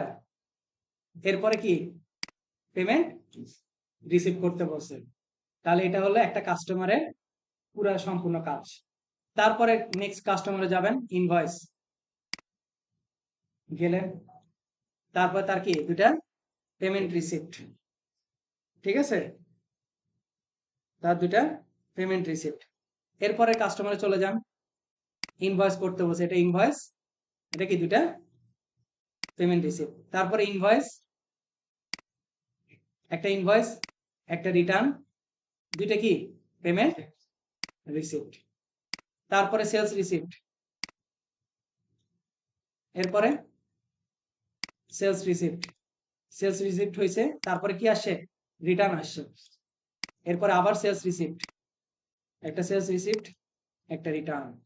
এরপরে আবার ইনভয়েস, ইনভয়েস, তারপর কি 2টা পেমেন্ট। এরপরে আবার ইনভয়েস, আবারও একটা পেমেন্ট। কথা কি বুঝে আসছে কি আসে নাই? ফাইলটা কি বুঝতে পারছেন? এই ফাইলটা হচ্ছে আপনাদের কাজ। এবার আসেন আমরা এই কাজগুলো বোঝার চেষ্টা করব প্র্যাকটিক্যাল এক্সাম্পল দিয়ে। ক্লাস নিউর আন্ডারে প্রথমে চলে যাব হচ্ছে এস্টিমেট করতে। তো প্রথমে আমরা এস্টিমেট করব। আমার কাস্টমার আমাকে একটা লিস্ট পাঠাবে সে প্রোডাক্ট আর সার্ভিস গুলাকে পারচেজ করার জন্য, তাই না? সেটা আমার নন পোস্টিং আইটেম। তো প্রথমে এই যেটা হচ্ছে আমার এস্টিমেটের জন্য তারা একটা ড্যাশবোর্ড আমাকে দিয়ে দিছে। প্রথমে কাস্টমার নেম সিলেক্ট করতে হবে, করলাম হচ্ছে ডেভিড উইলসন। আপনারা প্রত্যেকে ফাইল অনুযায়ী করবেন, ঠিক আছে? এই যে ডেভিড উইলসন, এরপর এস্টিমেটের নাম্বার, এস্টিমেট ডেট দিব। এস্টিমেট ডেট দিলাম হচ্ছে জানুয়ারি 2025-এর 10 তারিখ, ঠিক আছে? তারপরে আসেন, এটা হচ্ছে ইনভয়েস অ্যামাউন্ট এক্সক্লুসিভ ট্যাক্স। আচ্ছা, এরপর আসেন প্রোডাক্ট আর সার্ভিস, প্রোডাক্ট ও সার্ভিস কেন 95 মার্কস, এটা হচ্ছে 10টা। এটা রেট, এই যে রেটটা, এই রেটটা কোন রেট আসছে আপনার? Sales rate. যখন আপনি অ্যাড করে আসছিলেন তখন ডিফল্ট একটা সেলস রেট দিয়ে আসছেন, কোনো কারণে সেই সেলস রেট বাড়তেও পারে কমতেও পারে। তারপর আসেন ভ্যাট, ক্লায়েন্ট যা বলবে সেই ইনস্ট্রাকশন ফলো করবেন। হ্যাঁ, আমি ধরে নিচ্ছি এটা 8% ভ্যাট। তাহলে দেখেন 3200 8% কত হয়? 256। তাহলে 3200 হচ্ছে আপনার টোটাল অ্যামাউন্ট, 256 হচ্ছে ট্যাক্স। টোটাল আপনার এস্টিমেটেড ভ্যালু হচ্ছে 3456।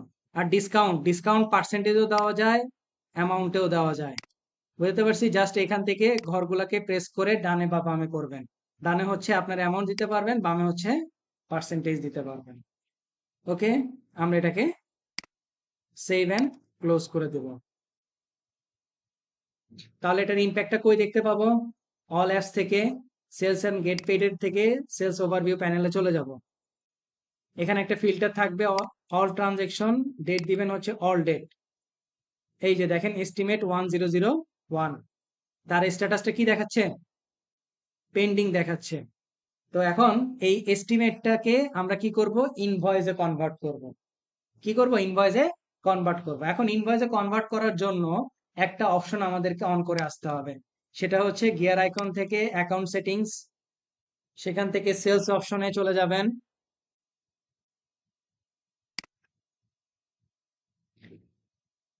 প্রোগ্রেস ইনভয়েসিং আছে কি অপশনটা? এই যে কি লেখা আছে? Create multiple partial invoice from a single estimate. একটা এস্টিমেট থেকে যখন আপনি অনেক বেশি কি করবেন? ইনভয়েস করবেন। তো আমরা এটাকে আপডেট করে দেব, সেভ করে দিলাম।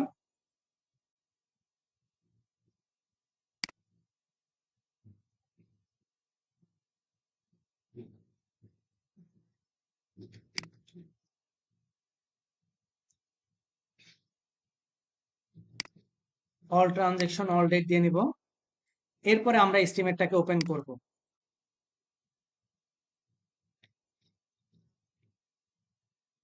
ওকে, ওপেন করার পরে এখন রিভিউ এন্ড সেন্ডের পাশে দেখেন একটা অপশন আসছে হচ্ছে কনভার্ট টু ইনভয়েস। ইনভয়েস আমরা কনভার্ট করব। এই যে দেখেন আপনার সামনে একটা উইন্ডো চলে আসে, how much do you want to invoice. আপনি কতটুকু ইনভয়েসে কনভার্ট করতে চাচ্ছেন? টোটাল নাকি পার্সেন্টেজ নাকি ম্যানুয়াল এন্ট্রি দিবেন? কোনটা? আমি চাচ্ছি পার্সেন্টেজ। আপনার ক্লায়েন্ট আপনাকে বলল যে 70% এই এস্টিমেট থেকে ইনভয়েসে কনভার্ট হবে। তাহলে 3200 অ্যামাউন্ট বা 3456 যে অ্যামাউন্ট আছে সেটা টোটাল জিনিসটা কি হবে? আপনার ইনভয়েসে 70% তারা করে ফেলবে। ক্রিয়েট ইনভয়েসে যাব, ডেবিট উইলসন চলে আসছে। এখন ইনভয়েস ডেট, ডেটটা আমরা দিব জানুয়ারির 15 তারিখ। আর দেখেন 30 দিন, নেট টার্ম 30 দিন দেওয়াতে 30 দিন হিসাব করে তারা নিয়ে নিছে। এই যে দেখেন 3200 70% করে 60টা কোয়ান্টিটি হয়েছে 320 টাকা করে 2240। ভ্যাট 8% যেটা আমরা দিয়ে আসছি, এই দেখেন ভ্যাট 8%। ঠিক আছে, 179.20। আচ্ছা, এই ফরম্যাটটা কি ঠিক আছে কিনা আমাকে একটু বলেন। আমাদের বাংলাদেশি প্রেক্ষাপট অনুযায়ী এই ফরম্যাটটা কি ঠিক আছে কিনা? সাব টোটাল, তারপরে হচ্ছে ডিসকাউন্ট, তারপরে হচ্ছে ট্যাক্স, তারপরে হয় টোটাল অ্যামাউন্ট। এটা কি ঠিক আছে? অনেকে কিন্তু এই জিনিসটা নিয়ে কনফিউজ থাকে যে স্যার ট্যাক্সের পরে হয় ডিসকাউন্ট, এটা কি রাইট? কি নাকি বাকিরা কনফিউজড? ডিসকাউন্ট হওয়ার পরে ট্যাক্স। ঠিক আছে, এই জন্য কিন্তু জি বলো। কি পে করেন শুধুমাত্র ইনভয়েসে এটার কিছু কিন্তু আলাদা আছে। যেমন এটা কিন্তু ডিসকাউন্ট আপনি চাইলেন না কেন, এটা মানে টোটাল অ্যামাউন্টের উপরে রেটটা হবে বাংলাদেশ। এটা তাই না? আচ্ছা, এইখানে দেখেন এইখানে ভ্যালুটা কত? 2240, তাই না? 2240-এর উপরে তো আপনি ট্যাক্সটা দিচ্ছেন। যেটা হবে সেটা আপনার ভ্যালুর উপরে ট্যাক্স, আমি ডিসকাউন্ট আমি দিয়ে দেখাচ্ছি। তাহলে আরেকটু ক্লিয়ার হবে। এখন এই 10%টা এইবার খেয়াল কর, এই জিনিসগুলো আসলে একটু আমাদের থিঙ্কিংনেসে আনতে হবে। হ্যাঁ, সাব টোটাল হচ্ছে আপনাদের 2240, তার 10% ডিসকাউন্ট 224 টাকা আপনাকে ডিসকাউন্ট দেওয়া হইতেছে, মানে আপনি কাস্টমারকে ছেড়ে দিচ্ছেন। আর ট্যাক্স, ট্যাক্স কত অ্যামাউন্টের উপরে হচ্ছে 2016, মানে আপনার 2240 থেকে আপনি 224টাকে ডিডাক্ট করে তারপরে আপনি ট্যাক্সটা প্রোভাইড করতেছেন। ঠিক আছে, তো এটা এরপরে আমরা তাহলে এটা কি করবো, এখন 7 ক্লোজ করব। এখন তার স্ট্যাটাসটা দেখেন, এস্টিমেটের স্ট্যাটাসটা কি, অ্যাকসেপ্টেড। এতক্ষণ কি ছিল, পেন্ডিং ছিল। আচ্ছা, এখন বাকি অংশটা কি রয়ে গেছে না, বাকি অংশ আছে কি নাই, এই যে দেখেন। এখন আবার ভিউ এডিটে যান, ভিউ এডিট থেকে এই যে কনভার্ট টু ইনভয়েস, এই যে আপনার সামনে আবার বাকিটা চলে আসছে। ধরেন আপনার ক্লায়েন্ট বলল যে 20% তুমি নাও, তাহলে আপনি কি করবেন, বাকি যে অ্যামাউন্টটা আছে সেটার কি 20% রিসিভ করবেন, রাইট? আর যদি বলে সম্পূর্ণটা নিয়ে নাও, সম্পূর্ণটা নিয়ে রিমেনিংটাকে সিলেক্ট করে দেবেন।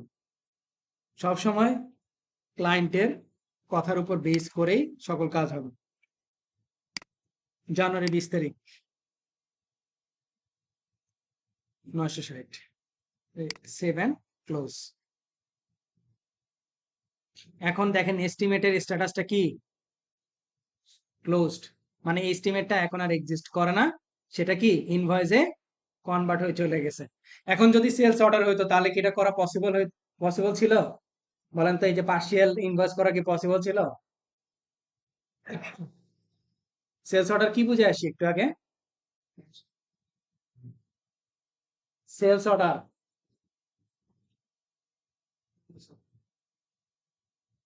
সেলস অর্ডারটা কি বুঝে আসছে, এটা হচ্ছে ওয়ান কাইন্ড অফ এগ্রিমেন্ট, যা বলবে ততটুকুই নিতে হবে। ঠিক আছে, ওই একবার দুইবার এরকম পার্শিয়াল ইনভয়েস হবে না। আচ্ছা, এখন আসেন, ধরেন আমি পেমেন্ট রিসিভ করতে যাব, তাহলে আপনি চাইলে এখান থেকে প্লাস নিউর আন্ডারে রিসিভ পেমেন্ট করতে পারেন, অথবা ইন্ডিভিজুয়াল যে ব্যক্তি আছে ব্যক্তির আন্ডারে আপনি রিসিভ পেমেন্ট করতে পারেন। ধরেন আমি এই ডেভিড উইলসনেরই রিসিভ পেমেন্ট করতে যাব, তো রিসিভ পেমেন্ট অপশনে আমি প্রেস করি, প্রেস করার পরে এই যে কাস্টমারের নেম চলে আসে, পেমেন্ট ডেট, সে আমাকে কয় তারিখে পেমেন্ট করবে, জানুয়ারি মাসের 31 তারিখ। কিভাবে পেমেন্ট করবে, ধরলাম চেকে পেমেন্ট করবে, সেই চেকটাকে এনে আমি জমা দিব ওয়েলস ফার্গো ব্যাংকে। কত অ্যামাউন্ট এখানে খেয়াল করেন। আচ্ছা, এখন তার এগেনিস্টে তো ইনভয়েস হয়েছে কয়টা, দুইটা, রাইট? এখন আপনার ক্লায়েন্ট যেটা বলবে সেটাকে নিয়ে আপনি পেমেন্ট করবেন। এখন আসেন, প্রশ্ন হচ্ছে পার্শিয়াল ইনভয়েস কি হয় কি হয় না, হয় নাকি এরকম বাস্তবতা কোনো উদাহরণ নাই, পার্শিয়াল পেমেন্ট হয়। এবার এখানে যে লেখাটা লিখছি এটা পড়েন।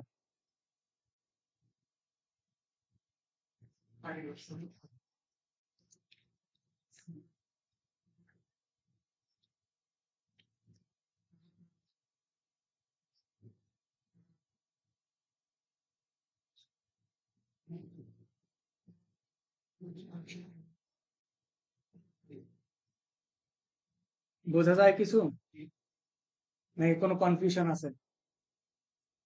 আপনি যখন প্রথমবার পেমেন্ট রিসিভ করেন বা পেমেন্ট করেন, যে টাইমে হোক না কেন, সেটার জন্য কোনো ইস্যু হয় না। দেখেন এখানে ভ্যালুটা কত, 10,000, 30% হয়, ধরলাম আপনি রিসিভ করতেছেন, তাহলে 3,000। কিন্তু যখন নেক্সট টাইম যখন পেমেন্ট রিসিভ করতে যাবেন, এইখানে একটা জাস্ট সিলি একটা কনসেপ্টের একটা ডিফারেন্স আছে, সেজন্য আমি এই শিটটা রেডি করছি। সেটা হচ্ছে 40% যদি আপনাকে বলা হয়, এখন এটা কোন টাকার উপরে আপনি 40% ধরবেন, এটা কি ইনভয়েস ভ্যালুর উপরে ধরবেন নাকি বাদ দিয়ে ধরবেন? কিছু বলা নাই, আপনি ইনভয়েস ভ্যালুর উপরে ধরতে হবে। আর যদি বলে রেস্ট অফ দ্য অ্যামাউন্ট, তখন কি করতে হবে, আগে যা আপনি পেমেন্ট পাইয়ে গেছেন তার উপরে হিসাব করতে হবে। ঠিক আছে, তো আশা করি পার্শিয়াল পেমেন্টটা বুঝে গেছেন, বুঝতে পারছি। তালিকা দেখাতে হবে এখানে, হ্যাঁ কি দেখাতে হবে নাকি? কি হলো, কিছু বলার নাই। হ্যাঁ, ধরেন আপনার ক্লায়েন্ট প্রথমে বললো যে 2000 রিসিভ করেন, তাহলে আর বাকি থাকবে কত? হুম, 177 থাকে। এই যে 2000 রিসিভ হয়ে গেছে, এই যে পার্শিয়ালি 177.28 ডিউ রয়ে গেছে, এই যে রিসিভ পেমেন্ট করতে চলে যান। এখন পেমেন্ট রিসিভড হবে ফেব্রুয়ারি 1 তারিখে। আপনি এটা ক্যাশ পাইছেন, আর এটা ওয়েলস ফার্গোতে আপনি গিয়ে টাকাটা জমা দিবেন। এই যে এখন রিসিভ করতে আসেন, এখন আপনাকে ক্লায়েন্ট আপনাকে বলল যে 30% আপনি রিসিভ করেন, তাহলে কি করবেন? ক্যালকুলেটরে 30% হিসাব করবেন, তাই না? ক্যালকুলেটর কই, বের করেন তো কত হয়।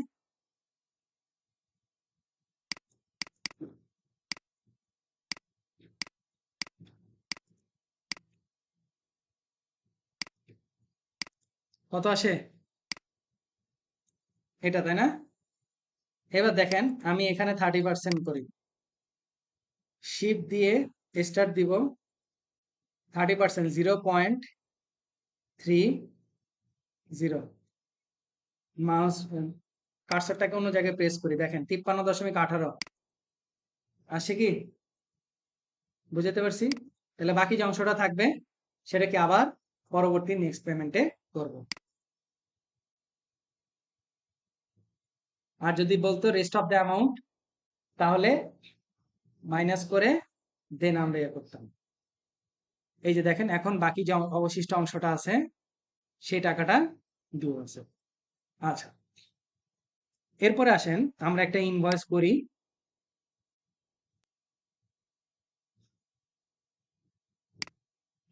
ক্রেডিট নোটের ইস্যুটা এবার বুঝবো। ইমলি স্মিথ, ফেব্রুয়ারির 10 তারিখে নিলাম, হ্যাঁ, ওকে। প্রোডাক্ট অ্যান্ড সার্ভিস কম্পেনিয়নশিপ নিলাম, আর নিলাম হচ্ছে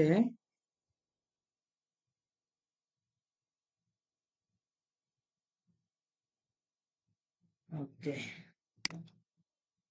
একটা প্রোডাক্ট একটা সার্ভিস নিলাম, এটা নিব হচ্ছে 10টা, আর এটা নিবে হচ্ছে 2টা,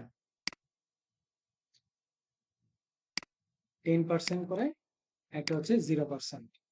ওকে, এখন আসেন আমি এটাকে 7 ক্লোজ করব। কয় তারিখে খেয়াল করেন? ফেব্রুয়ারির 10 তারিখে ইমলি স্মিথের আমার কাছ থেকে দুইটা ইয়ে নিচ্ছে, একটা হচ্ছে সার্ভিস নিচ্ছে কম্পেনিয়নশিপ, আর এটা কি কেয়ার 95 মার্কস নিচ্ছে, কয়টা? 2টা। ওকে, আমি 7 ক্লোজ করলাম। এটা হচ্ছে এখন ইনভয়েস আকারে আছে, আমি এটাকে একটু ওপেন করব, ডুপ্লিকেট করে নিই।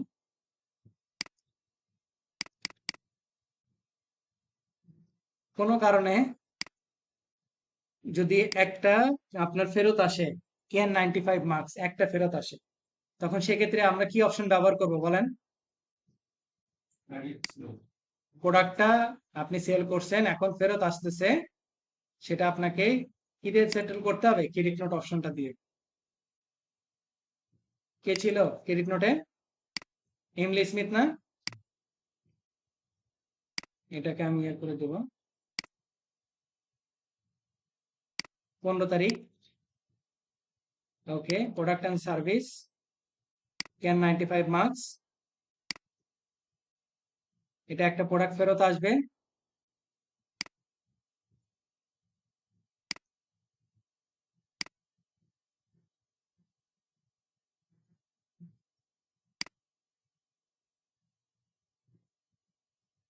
ট্যাক্সটা কি ছিল, ট্যাক্সটা একটু দেখে আসি। 0% ছিল।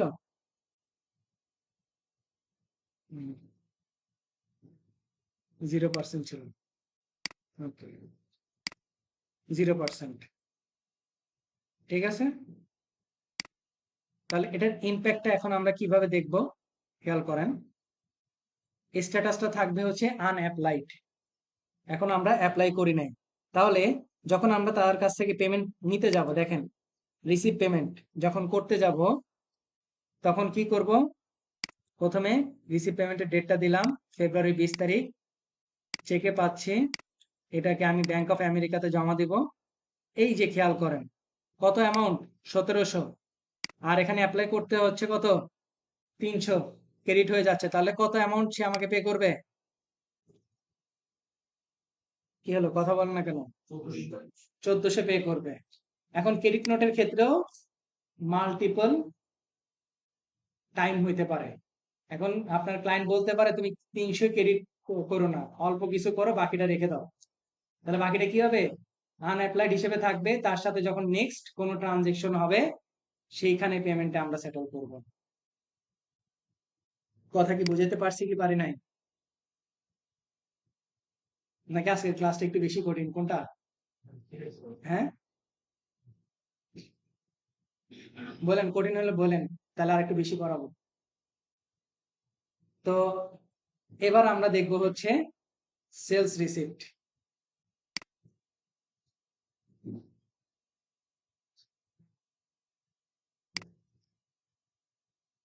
জেসিকা টেইলর, মার্চের 1 তারিখ নিলাম। দেখেন এইখানে পেমেন্ট মেথড সরাসরি চলে আসছে। কেন আসছে? কারণ আমরা ইনস্ট্যান্ট সেলস করতেছি। তাহলে ইনস্ট্যান্ট সেলস করলে তো টাকা আপনি ইনস্ট্যান্টই পাবেন, সে আপনাকে পে করবে ইনস্ট্যান্টই। ক্যাশ, চেক, ক্রেডিট কার্ড হইতে পারে, আপনি চাইলে আরো অ্যাড করতে পারেন, বিকাশ, নগদ, যা খুশি তাই অ্যাড করতে পারেন। ধরে নেন আপনাকে সে ক্যাশ দিচ্ছে, খুব ভালো কথা, আপনি ব্যাংক অফ আমেরিকাতে গিয়ে রাখবেন। এখন কি কি সেল করলেন তারা বলেন। যে আপনি নার্সিং কেয়ার দিছেন, তাকে সার্ভিস দিছেন, স্পিচ থেরাপি দিছেন, এটা আপনি তাকে 10 টাইমস দিছেন, এটা তাকে আপনি 5 টাইমস দিছেন, রাইট? এটার সেলস রেট আপনি বাড়ায় ফেলছেন 200 করে। আমরা রেট কোনোদিনও কমাই বলেন তো? হ্যাঁ, বাংলাদেশে কোনো রেট বাড়লে কি সেটা কি কমে? ট্যাক্স 0%, 0%। ওকে, তাহলে আমি ইনস্ট্যান্ট টাকাটা পাচ্ছি ক্যাশে, সেটা নিয়ে গিয়ে কোথায়, ব্যাংক অফ আমেরিকাতে ডিপোজিট করে দিচ্ছি। এটাকে আমরা সেভ এন্ড ক্লোজ করব। ওকে, এরপর আসেন আরেকটা সেলস রিসিভ করি রিফান্ডটাকে বোঝার জন্য।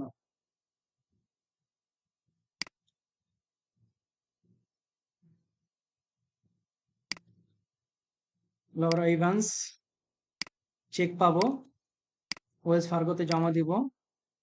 আচ্ছা,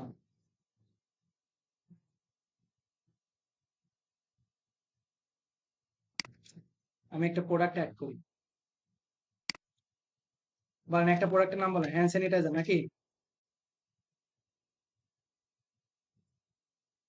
হ্যান্ড স্যানিটাইজার।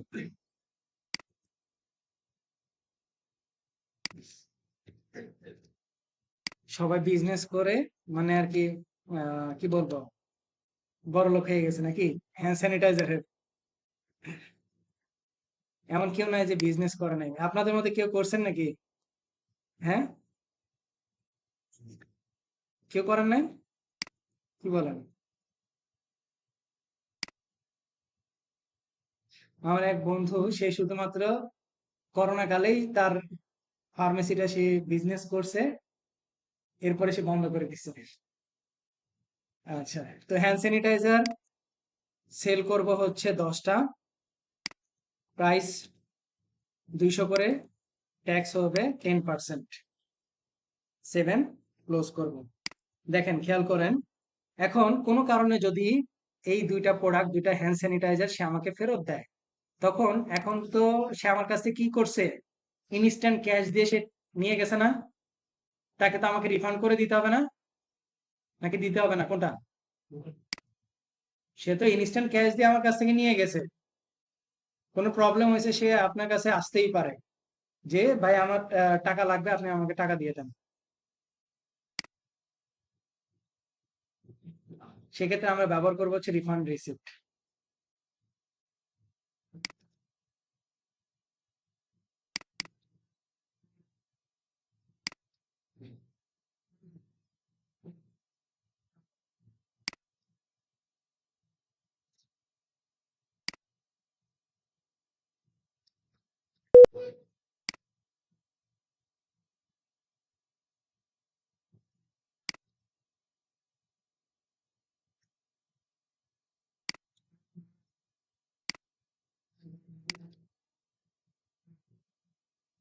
আচ্ছা, তো আমি চলে যাব হচ্ছে refund receipt.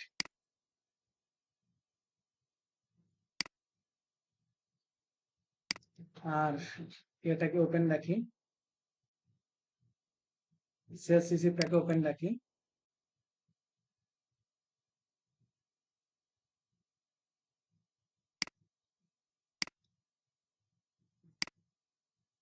Payment method cash দিয়ে দিব, সরি দিয়ে দিলাম, চেক দিয়ে দিলাম। ওয়েলস ফার্গো ব্যাংক থেকে হ্যান্ড স্যানিটাইজার 2টা 200 করে। ট্যাক্স কত ধরছি? 10%। তাকে $440 আমি কি করব? রিফান্ড করে দেব। এই যে রিফান্ড সাকসেসফুলি ইস্যুড 440। তাহলে রিফান্ডের কন্ডিশনটা বোঝা গেছে। আর একটু ব্যতিক্রম কন্ডিশন আপনাদেরকে বলি, সেটা হচ্ছে ধরেন আপনার ইনভয়েস হয়েছে, পেমেন্টও হয়েছে, তারপরে গিয়ে সে কি করলো, আপনার কাছে প্রোডাক্ট নিয়ে আসলো ফেরত দেওয়ার জন্য, তাহলে সেক্ষেত্রে কিভাবে সেটেল করবেন বলেন তো?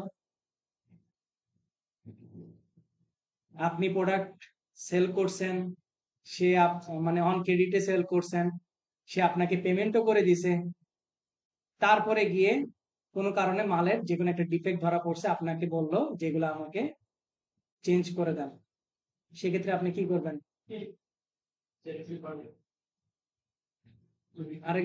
একজন পেলাম, আর সেকেন্ড তো কোনো রেসপন্স নাই। বুঝি নাই ভাই, আরেকবার বলেন। বলছি দুটো হবে, একবার রিফান্ড হবে আবার প্রোডাক্ট রিফান্ড হবে। আপনার প্রোডাক্ট রিফান্ড তো এটা দিয়ে হয়ে যাচ্ছে, ক্রেডিট নোট দিয়ে হয়ে যাচ্ছে। আপনার প্রোডাক্ট রিফান্ডের জন্য আলাদা তো যাওয়া লাগবে না। আপনার এইখানে কন্ডিশনটা হচ্ছে আপনি বাকিতে অন ক্রেডিটে সেল করছেন, সে আপনাকে পেমেন্ট দিয়ে দিছে, তারপরে প্রোডাক্ট সে আপনার কাছে নিয়ে আসে, বলছে যে এটা আমাকে ফেরত দাও, বা আপনার কাছে ফেরত দিয়ে দিছে। তো সেই ক্ষেত্রে আপনি করণীয় হচ্ছে সফটওয়্যার অনুযায়ী আপনাকে একটা ক্রেডিট নোট বানায় রাখতে হবে। পরবর্তীতে যে কোনো ইনভয়েসের ট্রানজেকশনের সাথে সেটাকে আপনি অ্যাপ্লাই করে অ্যাডজাস্ট করে নেবেন। বুঝাতে পারছি? পেমেন্ট রিসিপ্টের সময়। কারণ ক্রেডিট নোট অ্যাপ্লাই কখন হয়? পেমেন্ট রিসিপ্টের সময়, তাই না? একটু আগে আমরা কি দেখে আসছি? পেমেন্ট রিসিপ্ট যখন করতে যাব, তখন আমার সেই ক্রেডিট নোটটাকে আমি অ্যাপ্লাই করতে পারবো। কথা বুঝাইতে পারছি?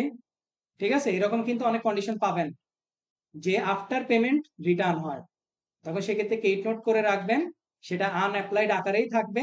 পরবর্তী তার সাথে পেমেন্টের সময় সেই জিনিসটাকে সেটেল করো, এর আগ পর্যন্ত সেইভাবে থাকবে। কথা বুঝাইতে পারছি? সেম কাস্টমারই, সেম কাস্টমার ছাড়া আপনি কিভাবে অ্যাপ্লাই করবেন? এটা তো অ্যাপ্লাই করা যাবে না। ওকে, আচ্ছা, আপনারা কি একটা জিনিস আমাকে কোশ্চেন করেন নাই এখন পর্যন্ত? বলেন, কি এমন একটা কোশ্চেন আমার কাছে অলরেডি রেইজ হয়ে গেছে? বলেন, কোনো কিছু কি মিসিং যাচ্ছে কোনো কনসেপ্টে, বা বিজনেসের পলিসি অনুযায়ী আমরা কি কোনো কনসেপ্ট থেকে দূরে আছি এখনো? ডিসকাউন্ট, ডিসকাউন্ট কি দেখছি? দেখেছি না? ডিসকাউন্টের যে ইস্যুটা, পার্সেন্টেজ বা টাকা, দুইটাই যেটাই হতে পারে। আচ্ছা, এরকম কি হয় না আপনার প্রত্যেকটা প্রোডাক্টের উপর ইন্ডিভিজুয়াল ডিসকাউন্ট হয় কি হয় না? আপনার কাস্টমার একজন আসছে, সে 10টা প্রোডাক্ট কিনছে, প্রত্যেকটার জন্য আলাদা আলাদা ডিসকাউন্ট দিচ্ছে, তখন তাহলে সেটা কিভাবে সেটেল করবেন? দেখি আপনাদের মুখ থেকে শুনুন, প্র্যাকটিক্যাল লাইফে আপনারা কি করে আসছেন।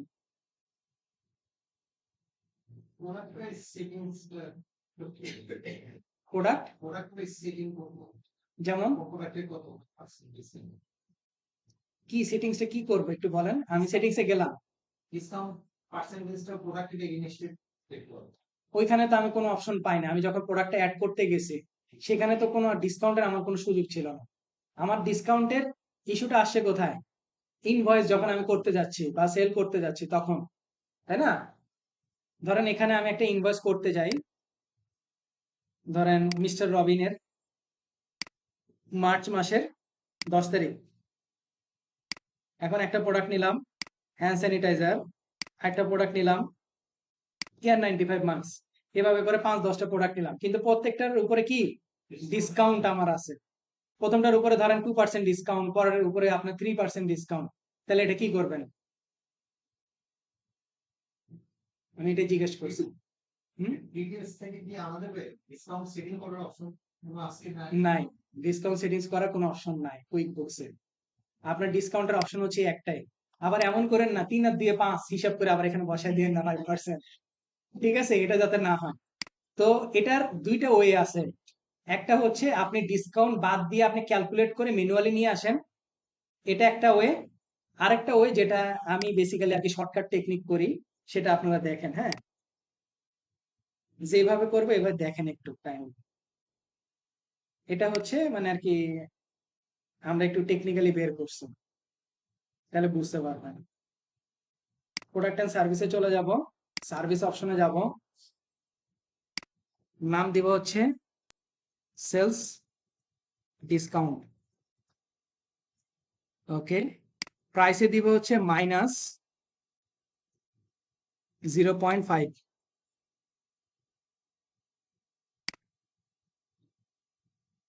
ওকে, এবার চলে যাব আমি ইনভয়েস করতে, ইনভয়েসে গেলাম,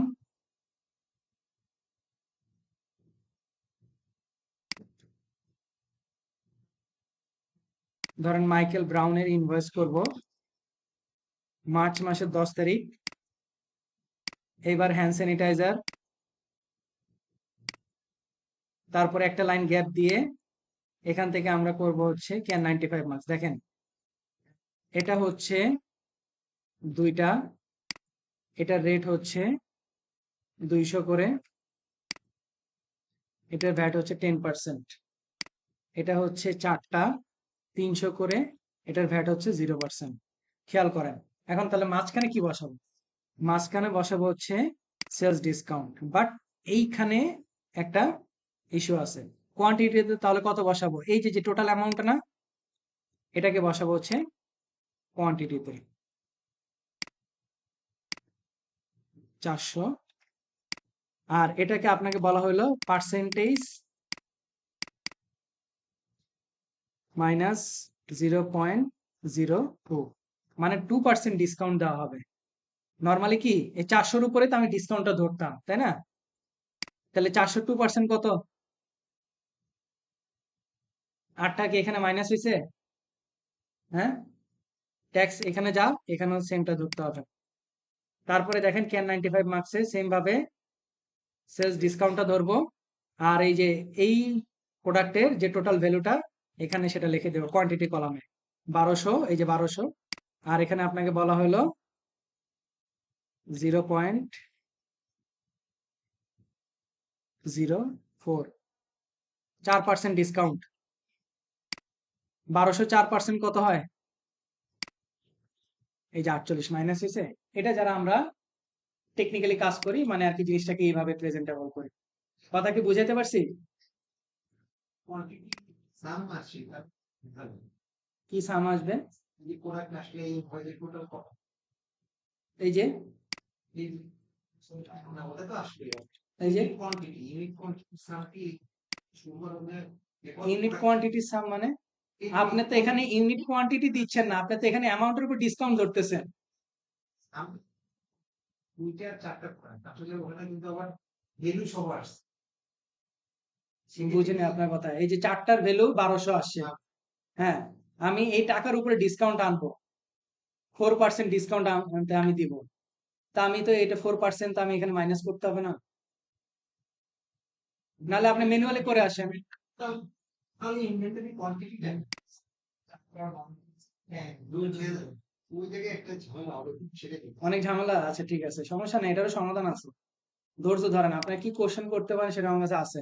তো এতটুকু বুঝতে পারছেন যে দুইটা ওয়ে, হয় ম্যানুয়ালি ক্যালকুলেট করে আসেন, না হলে আমার ওয়েতে যান, ঠিক আছে? এগুলো প্রমাণ অনেক আগে করে আসে, ওগুলো কই কি ঝামেলা আছে না আছে আপনারা তো দেখেন না, আপনাদের আগে আমরা দেখে আসি এগুলো। এখন আমরা যে প্রত্যেকটা জিনিস করলাম, এখন আমরা একটা ডিলেট ক্রেডিট করব আর ডিলেট চার্জ করব, তারপরে গিয়ে এটার ব্যাক হ্যান্ডের কাজগুলো দেখবো, রাইট? ব্যাকহ্যান্ডের কাজগুলো এরপরে দেখবো। তো ডিলেট চার্জ করব। দেখেন, সারা জনসন, এপ্রিলের 1 তারিখ, হ্যান্ড স্যানিটাইজার, এটা হচ্ছে 20টা, 220 করে, 0%। 7 ক্লোজ করব।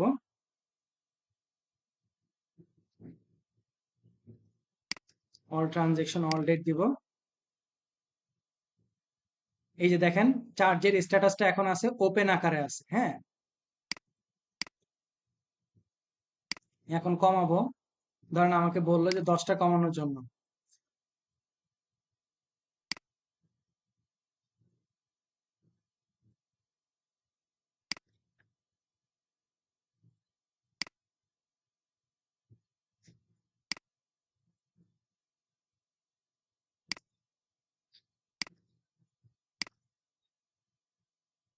চার তারিখ কি ছিল? হ্যান্ড স্যানিটাইজার ছিল না, নাকি অন্য কিছু ছিল?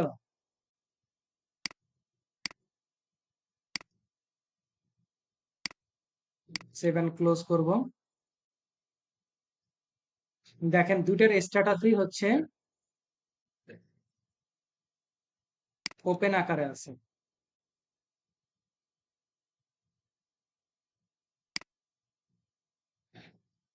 দশটা,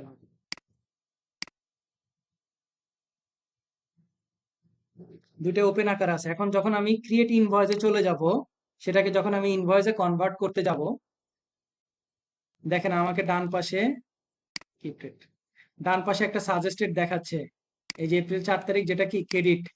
তো আমি এটাকে অ্যাড করে দিব।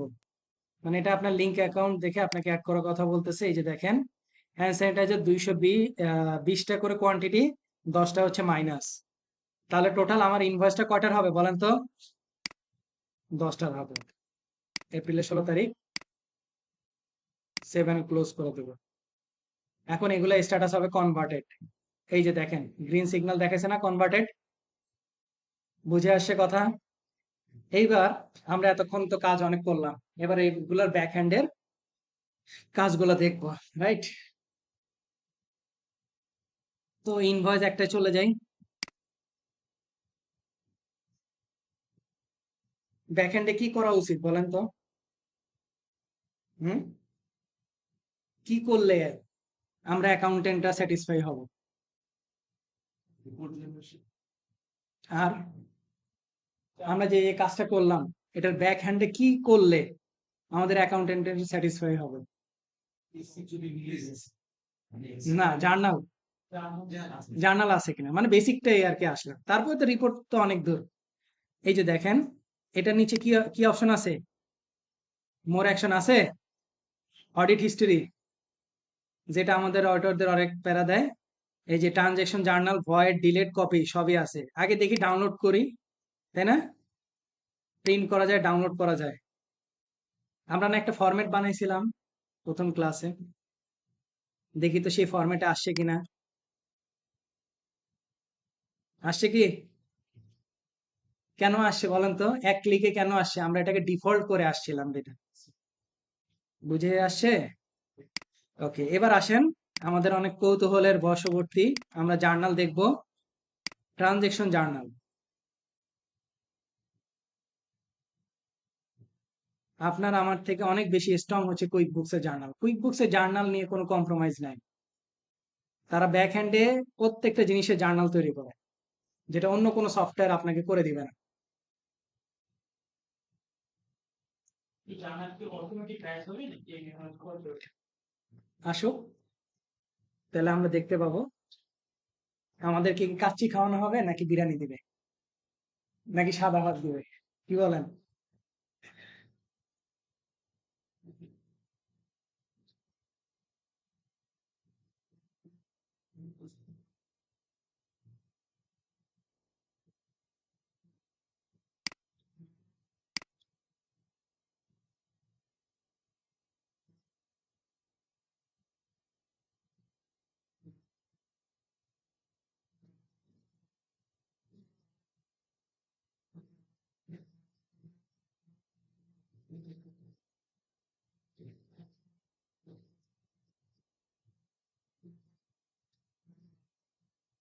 এসেছে কি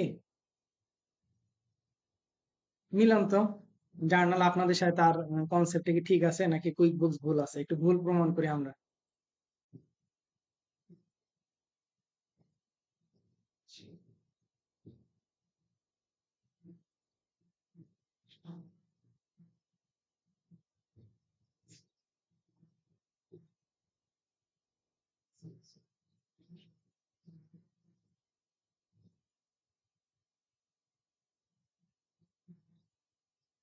ঠিক আছে, হ্যাঁ ঠিক আছে, ক্লিয়ার, কোনো কিছু হাত দেওয়া লাগছে?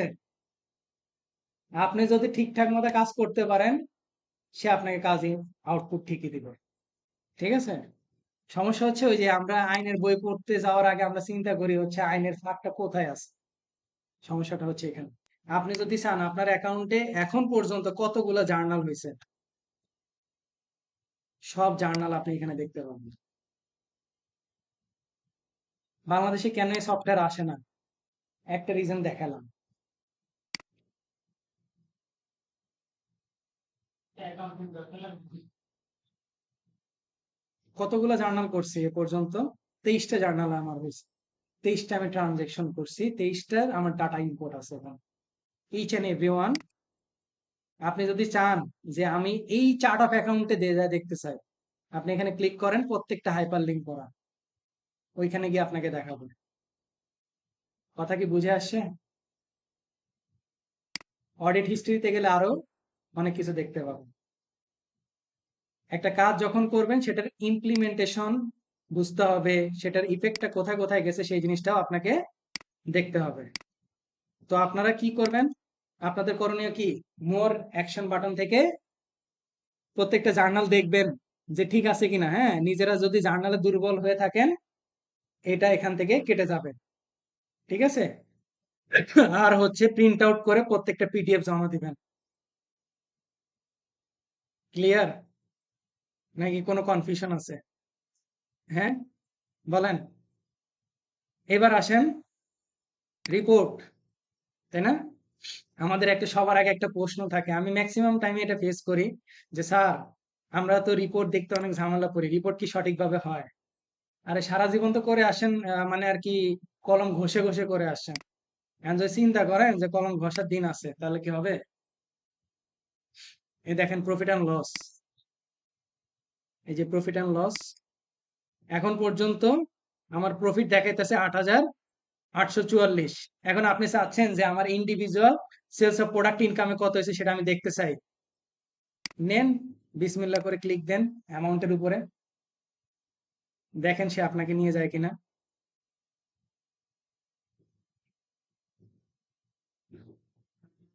এই যে সেলস অফ প্রোডাক্ট ইনকামে কি কি আসছে, লিস্ট পাইছেন, ট্রানজেকশন টাইপ, হ্যাঁ আরো লিস্ট লাগবে?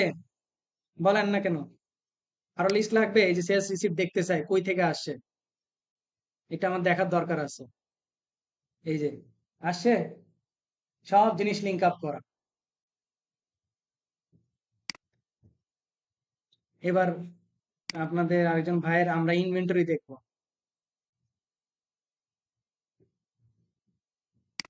Back to standard report, report থেকে স্ট্যান্ডার্ড রিপোর্টে চলে আসবে, এগুলো ফেভারিট করা। দেখেন অজস্র রিপোর্ট আছে, আপনার যা রিপোর্টের প্রয়োজন পড়ে আপনি এখান থেকে অ্যাজ অ্যান অ্যাকাউন্টেন্ট হিসেবে সকল ধরনের আপনার রিপোর্ট এখান থেকে জেনারেট করে নিতে পারবেন। যে রিপোর্ট আপনার আদৌ কি লাগে না সেটাও এখানে দেওয়া আছে, ব্যালেন্স শিট।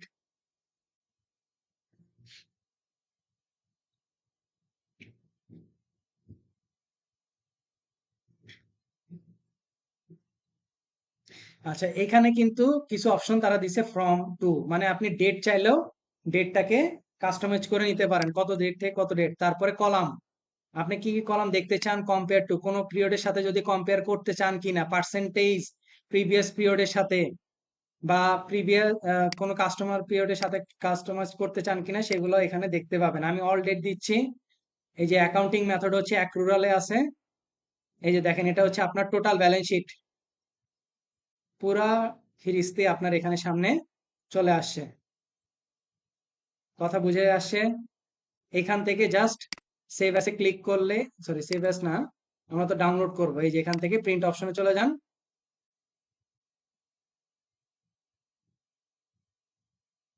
এই যে এখান থেকে আপনি ডাউনলোড করে নিতে পারবেন। কথা বুঝে আসছে? এরপরে আসেন আরেকটা রিপোর্ট দেখি। ইনভেন্টরি কোন মেথডে করতেছি বলেন তো? শিওর?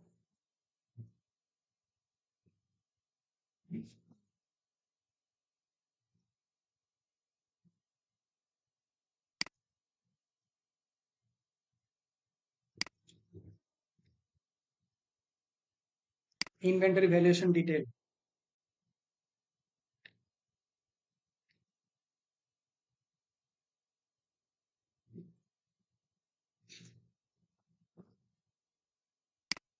অল ডেট দিব।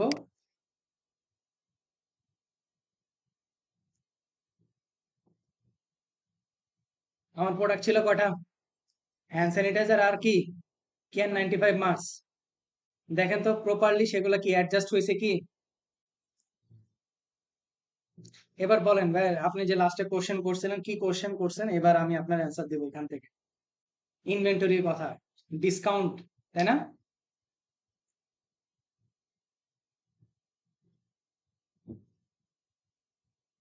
দেখেন এখানে পান কিনা।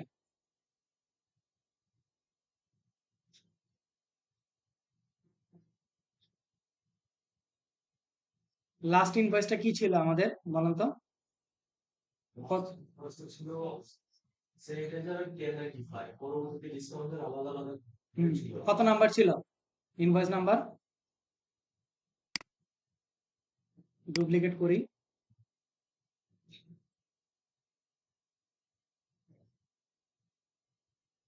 এটা ডাবল এন্ট্রি সিস্টেম মেনটেন করে। যখন ইম্প্যাক্ট করবে ডাবল এন্ট্রি সিস্টেম অনুযায়ী ইম্প্যাক্ট করবে। এমন না যে শুধু পার্শিয়াল পেমেন্ট, পার্শিয়াল ইম্প্যাক্ট করবে, হাফ পার্শিয়াল হবে না, এরকম না।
সারা জনসন ছিল তাই না ইনভয়েসটা?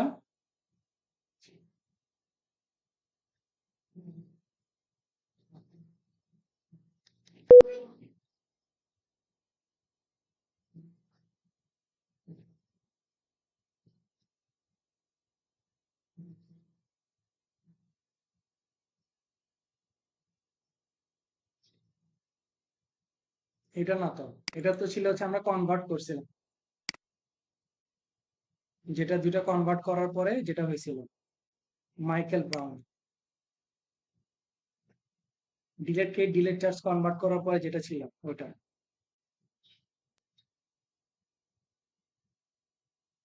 এটা নিয়ে আমাদের কোশ্চেন ছিল, রাইট? ওকে, মেক রিকারিং করা যায়। আমি একটু জার্নালে চলে যাব।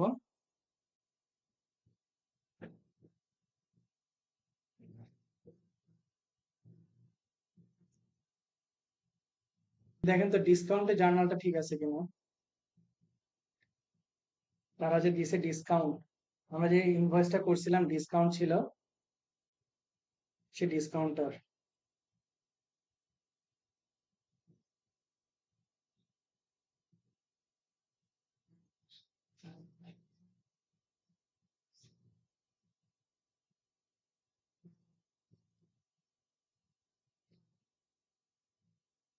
আর আপনার ডিসকাউন্ট দিলে ভ্যালু কিসে কম বেশি হয় বলেন তো, ভ্যালুতে হয় নাকি কোয়ান্টিটিতে হয়? ভ্যালুতে হয়। কোয়ান্টিটিতে কোনো কি ইম্প্যাক্ট করে আপনাকে ক্যাশ ডিসকাউন্ট যখন দেওয়া হয়? তো এই জন্য যেটা ভ্যালু হিসাবটাই এখানে আসবে। দেখেন এখানে কি দেওয়া আছে, কোয়ান্টিটি, যদি আপনার কোয়ান্টিটি চেঞ্জেস আসে সেটা রেট, যে রেটে করা হয়েছে, ইনভেন্টরি কস্টিং প্রাইস, তার কোয়ান্টিটি অন হ্যান্ড কত আছে এবং তার অ্যাসেটের ভ্যালুয়েশন কত আছে, ঠিক আছে। আর এই যে তার লাস্ট টোটাল, আপনাদের দেখার বিষয় হচ্ছে এই যে টোটাল অ্যামাউন্টটা, এই যে দেখেন এটা হচ্ছে, যদি আপনি জিজ্ঞেস করা হয় হ্যান্ড স্যানিটাইজারের কোয়ান্টিটি কত আছে, তখন আপনি বলবেন 80, তার ইনভেন্টরি কস্টিং প্রাইস আছে কত, 14,400। স্যার যদি প্রোডাক্ট ডিসকাউন্ট দেয় দুইটা দিলে একটা ফ্রি। কোনটা অ্যাকাউন্টিং এ আসে কোনটা অ্যাকাউন্টিং এ আসে না ভাইয়া? হুম, কোনটা আপনি ক্যাশ লেজারে এন্ট্রি করেন? এস ডিসকাউন্ট করে বুঝি নাই। এস ডিসকাউন্ট তো করে বাট আপনার প্রোডাক্টটা যদি ডিসকাউন্টে দেয় মানে আরেকটা প্রোডাক্ট যদি এক্সট্রা দেয় তখন বোনাস। আপনি একটা এক্সাম্পল বলেন, আমি আপনার এক্সাম্পলটা ক্লিয়ার করে দিচ্ছি।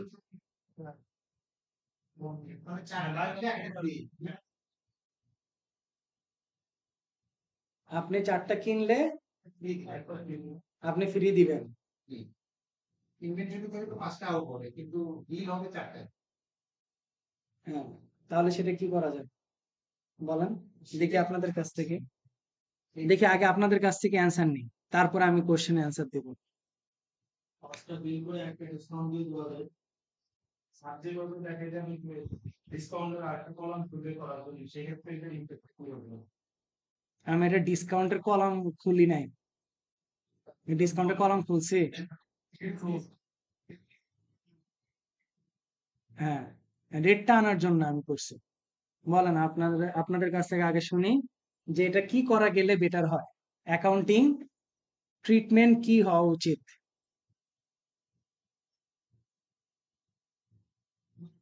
কিন্তু যদি স্যার পাঁচটাই আউট হবে হুম, রিসিভ যখন করবো তখন ওই 4টা টাকাটাই করবো 4টা টাকাটাই দেখা দিব রিটার্ন হয়।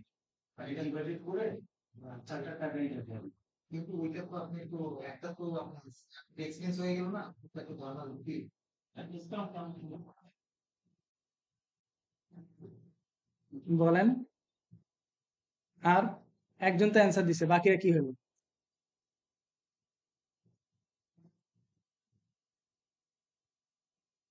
বলেন বলেন। হ্যাঁ আরেকটা কাজ যেটা বলবো, হ্যাঁ পাঁচটা ডেটা আমার পরে পাঁচটা যে অ্যামাউন্টটা আসবে ওটা নিচে পার্সেন্টেজে ডিসকাউন্টটা না দিয়ে অ্যামাউন্টের ডিসকাউন্টটা একটা রেট দিয়ে দাও। একটা রেট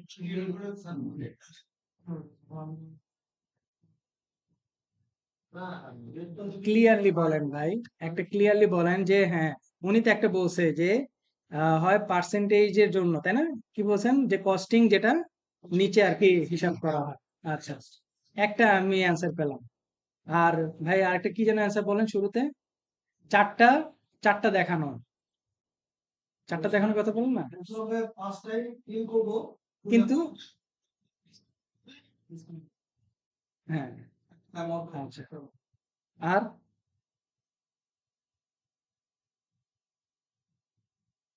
বলেন। নর্মালি আপনাদের তো এখানে তো ম্যাক্সিমাম তো নন কমার্স ব্যাকগ্রাউন্ড কেউ আছেন? হ্যাঁ, সবাই কমার্স ব্যাকগ্রাউন্ড না? বলেন আপনাদের কাছ থেকে, আপনার তো প্র্যাকটিক্যাল লাইফে কাজ করছেন, প্র্যাকটিক্যালি এক্সাম্পল চিন্তা করেন। সফটওয়্যার ইজি, ঠিক আছে, এত কমপ্লিকেশন কিছুই না।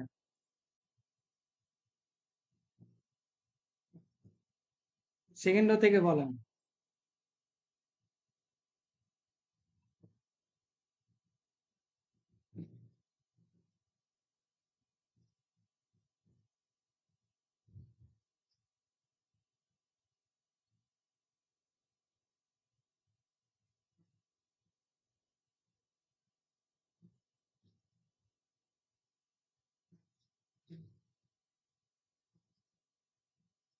সেকেন্ড রো থেকে বলেন, জিজ্ঞেস করছে।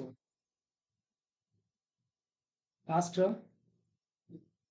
ভাই বলেন কি হইতে পারে? পাঁচটার প্রোডাক্টের প্রাইসটাই জানতে আসবে, সেলসের আসবে। পরে আমি ইনভয়েস করব কয়টার? ইনভেস্ট করবো পাঁচটা, অ্যামাউন্টের কিন্তু আপনি তো প্রোডাক্ট সেল করতেছেন 4টা, প্রোডাক্ট দিতেছি চারটা, একটা ডিসকাউন্ট। তাহলে ওটা কিভাবে সেট হবে?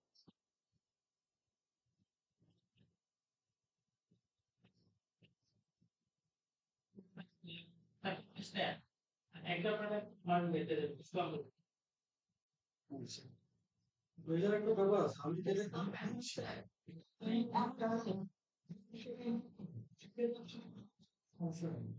আমি যদি আমার অ্যাকচুয়াল প্রোডাক্ট সেক্ষেত্রে তো আমার 5টাই বুক করতে হবে। আচ্ছা, আমি তো বুঝলাম যে আপনারা বললেন ঘুরে ফিরে মানে ভ্যালুটাকে রিডিউস করতেছেন, রাইট? বাট এখানে একটা জিনিস মাথায় রাখতে হবে, কোয়ান্টিটি রিডিউস হইতেছে। ইনভেন্টরিতে তো 5টা হবে। সেটা কিভাবে করবেন? আপনি ইনভয়েসে 5টা করতে পারবেন না, কারণ আপনি 4টার পেমেন্ট নিচ্ছেন। তাহলে ডিসকাউন্ট ডিসকাউন্টে তো আপনি ভ্যালু অ্যাড করতেছেন। হ্যাঁ ঠিক আছে, আপনাদের কথায় আমি ধরে নিলাম যে ডিসকাউন্টে আপনি একটা অ্যামাউন্ট দেখাচ্ছেন, right? But where is the quantity?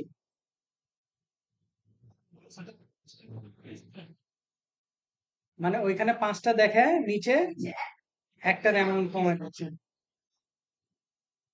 বাকি চলে যাবে না? ও আচ্ছা ঠিক আছে, এটা কি রাইট? স্টক কিপিং লিমিটে আমি যে জিনিসটা রিসিভ করছি, আমি 100টা রিসিভ করছি, 100টা ইনপুটে ওখান থেকে 90টা সেল করে 10টা না হয় আমি ইয়ারের জন্য দিব ডিসকাউন্টের জন্য। যদি তাই হয় তাহলে আমি স্টক কিপিং এর যেভাবে রিসিভ করছি ওভাবে পেমেন্টটা দেখা যায়। এখানে ম্যাটারটা কিন্তু হচ্ছে ভ্যালু না, ম্যাটারটা হচ্ছে কোয়ান্টিটি। এই জন্য বলি যে শোনেন, মেন্টরদের সাথে আগাইতে। কেন বলি, কেন বলি আগে সেটা বলেন। আপনারা কি কোশ্চেন করবেন সেটার অ্যান্সার তো আমার কাছে আছে, বুঝতে পারছি। সেটার অ্যান্সার আমি অনেক আগেই রাখছি। এই যে এখানে কি আছে, অপশনটা কি? কেন আমি এখান থেকে অ্যাডজাস্ট করে দিতে পারি না? আমি ইনভয়েস 4টার করলাম, আমার একটা তো ইনভেন্টরি চলে যাচ্ছে, সেটার ভ্যালু তো মাইনাস। আমি যদি ইনভেন্টরি কোয়ান্টিটি অ্যাডজাস্টমেন্ট করি, দেখেন আমি ইনভেন্টরি, এটা তো পরের ক্লাসে, আপনারা তো মানে আর কি সাথে দৌড়াবেন না, চিন্তা করেন হয় আগে দৌড়াবেন, নাহলে 4 ঘন্টা পরে দৌড়াবেন। আপনাদের প্রবলেম হচ্ছে এখানে। এই যে দেখেন তো, এখান থেকে যদি আমি দিয়ে দিই যে মার্কেটিং এন্ড প্রমোশন, আমাকে কি কেউ বারণ করবে? ধরেন আমি এখান থেকে দিয়ে দিলাম, আপনাদের মানে এক্সাইটমেন্টটাকে আরেকটু বাড়াই। হ্যাঁ, এক্সাইটমেন্টটাকে আরেকটু বাড়াই। মে,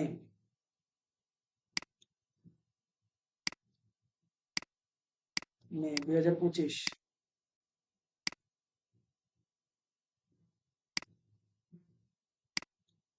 আচ্ছা, নতুন এখন নতুন করে আমি দিব হচ্ছে, একটা কমবে না, 79 দিলাম যা। New quantity, sorry, new quantity হচ্ছে 79। তাহলে কটা কমছে? 7 ক্লোজ করি।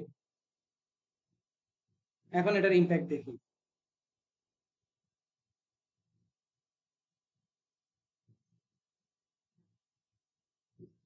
এইবার আমারে বলেন, আমার কি কোয়ান্টিটি মাইনাস হয়েছে? আমার ইনভেন্টরি কস্টিং প্রাইস কি মাইনাস হয়েছে? তো আপনারা কি কোশ্চেন করবেন সেটার অ্যান্সার আমার কাছে আছে, ঠিক আছে? এবার পাইছেন অ্যান্সার নাকি তাও মানে বলেন, এবার কি ঠিক আছে? হ্যাঁ, আপনারা কত দূর যাইতে পারে সেটা তো আমার জানা আছে। একটু ধৈর্য ধরেন, হ্যাঁ, কেবল আজকে থেকে অ্যাডভান্সের ক্লাস শুরু হইলো। কালকের ক্লাসের পরে তো দেখা যাবে যে 50% গায়েব হয়ে গেছে।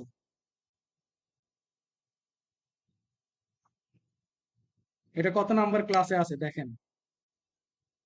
আপনি মনে করতেছেন যে স্যার হয়তো আমাদেরকে দেখাবে না বা জিনিসটা নিয়ে শিখাবে না। কুইক বুকসে আমি যতগুলো টপিক দেখাবো, এই টপিক আজ পর্যন্ত কেউ দেখায় নাই এতগুলো, মিলায় নিয়ে। আমি টপিকটা বের করি।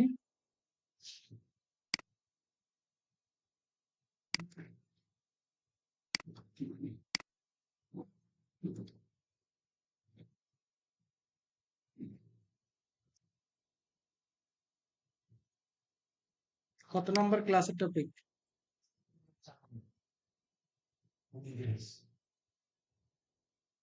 বুঝে আসছে কথা? হ্যাঁ, ওকে।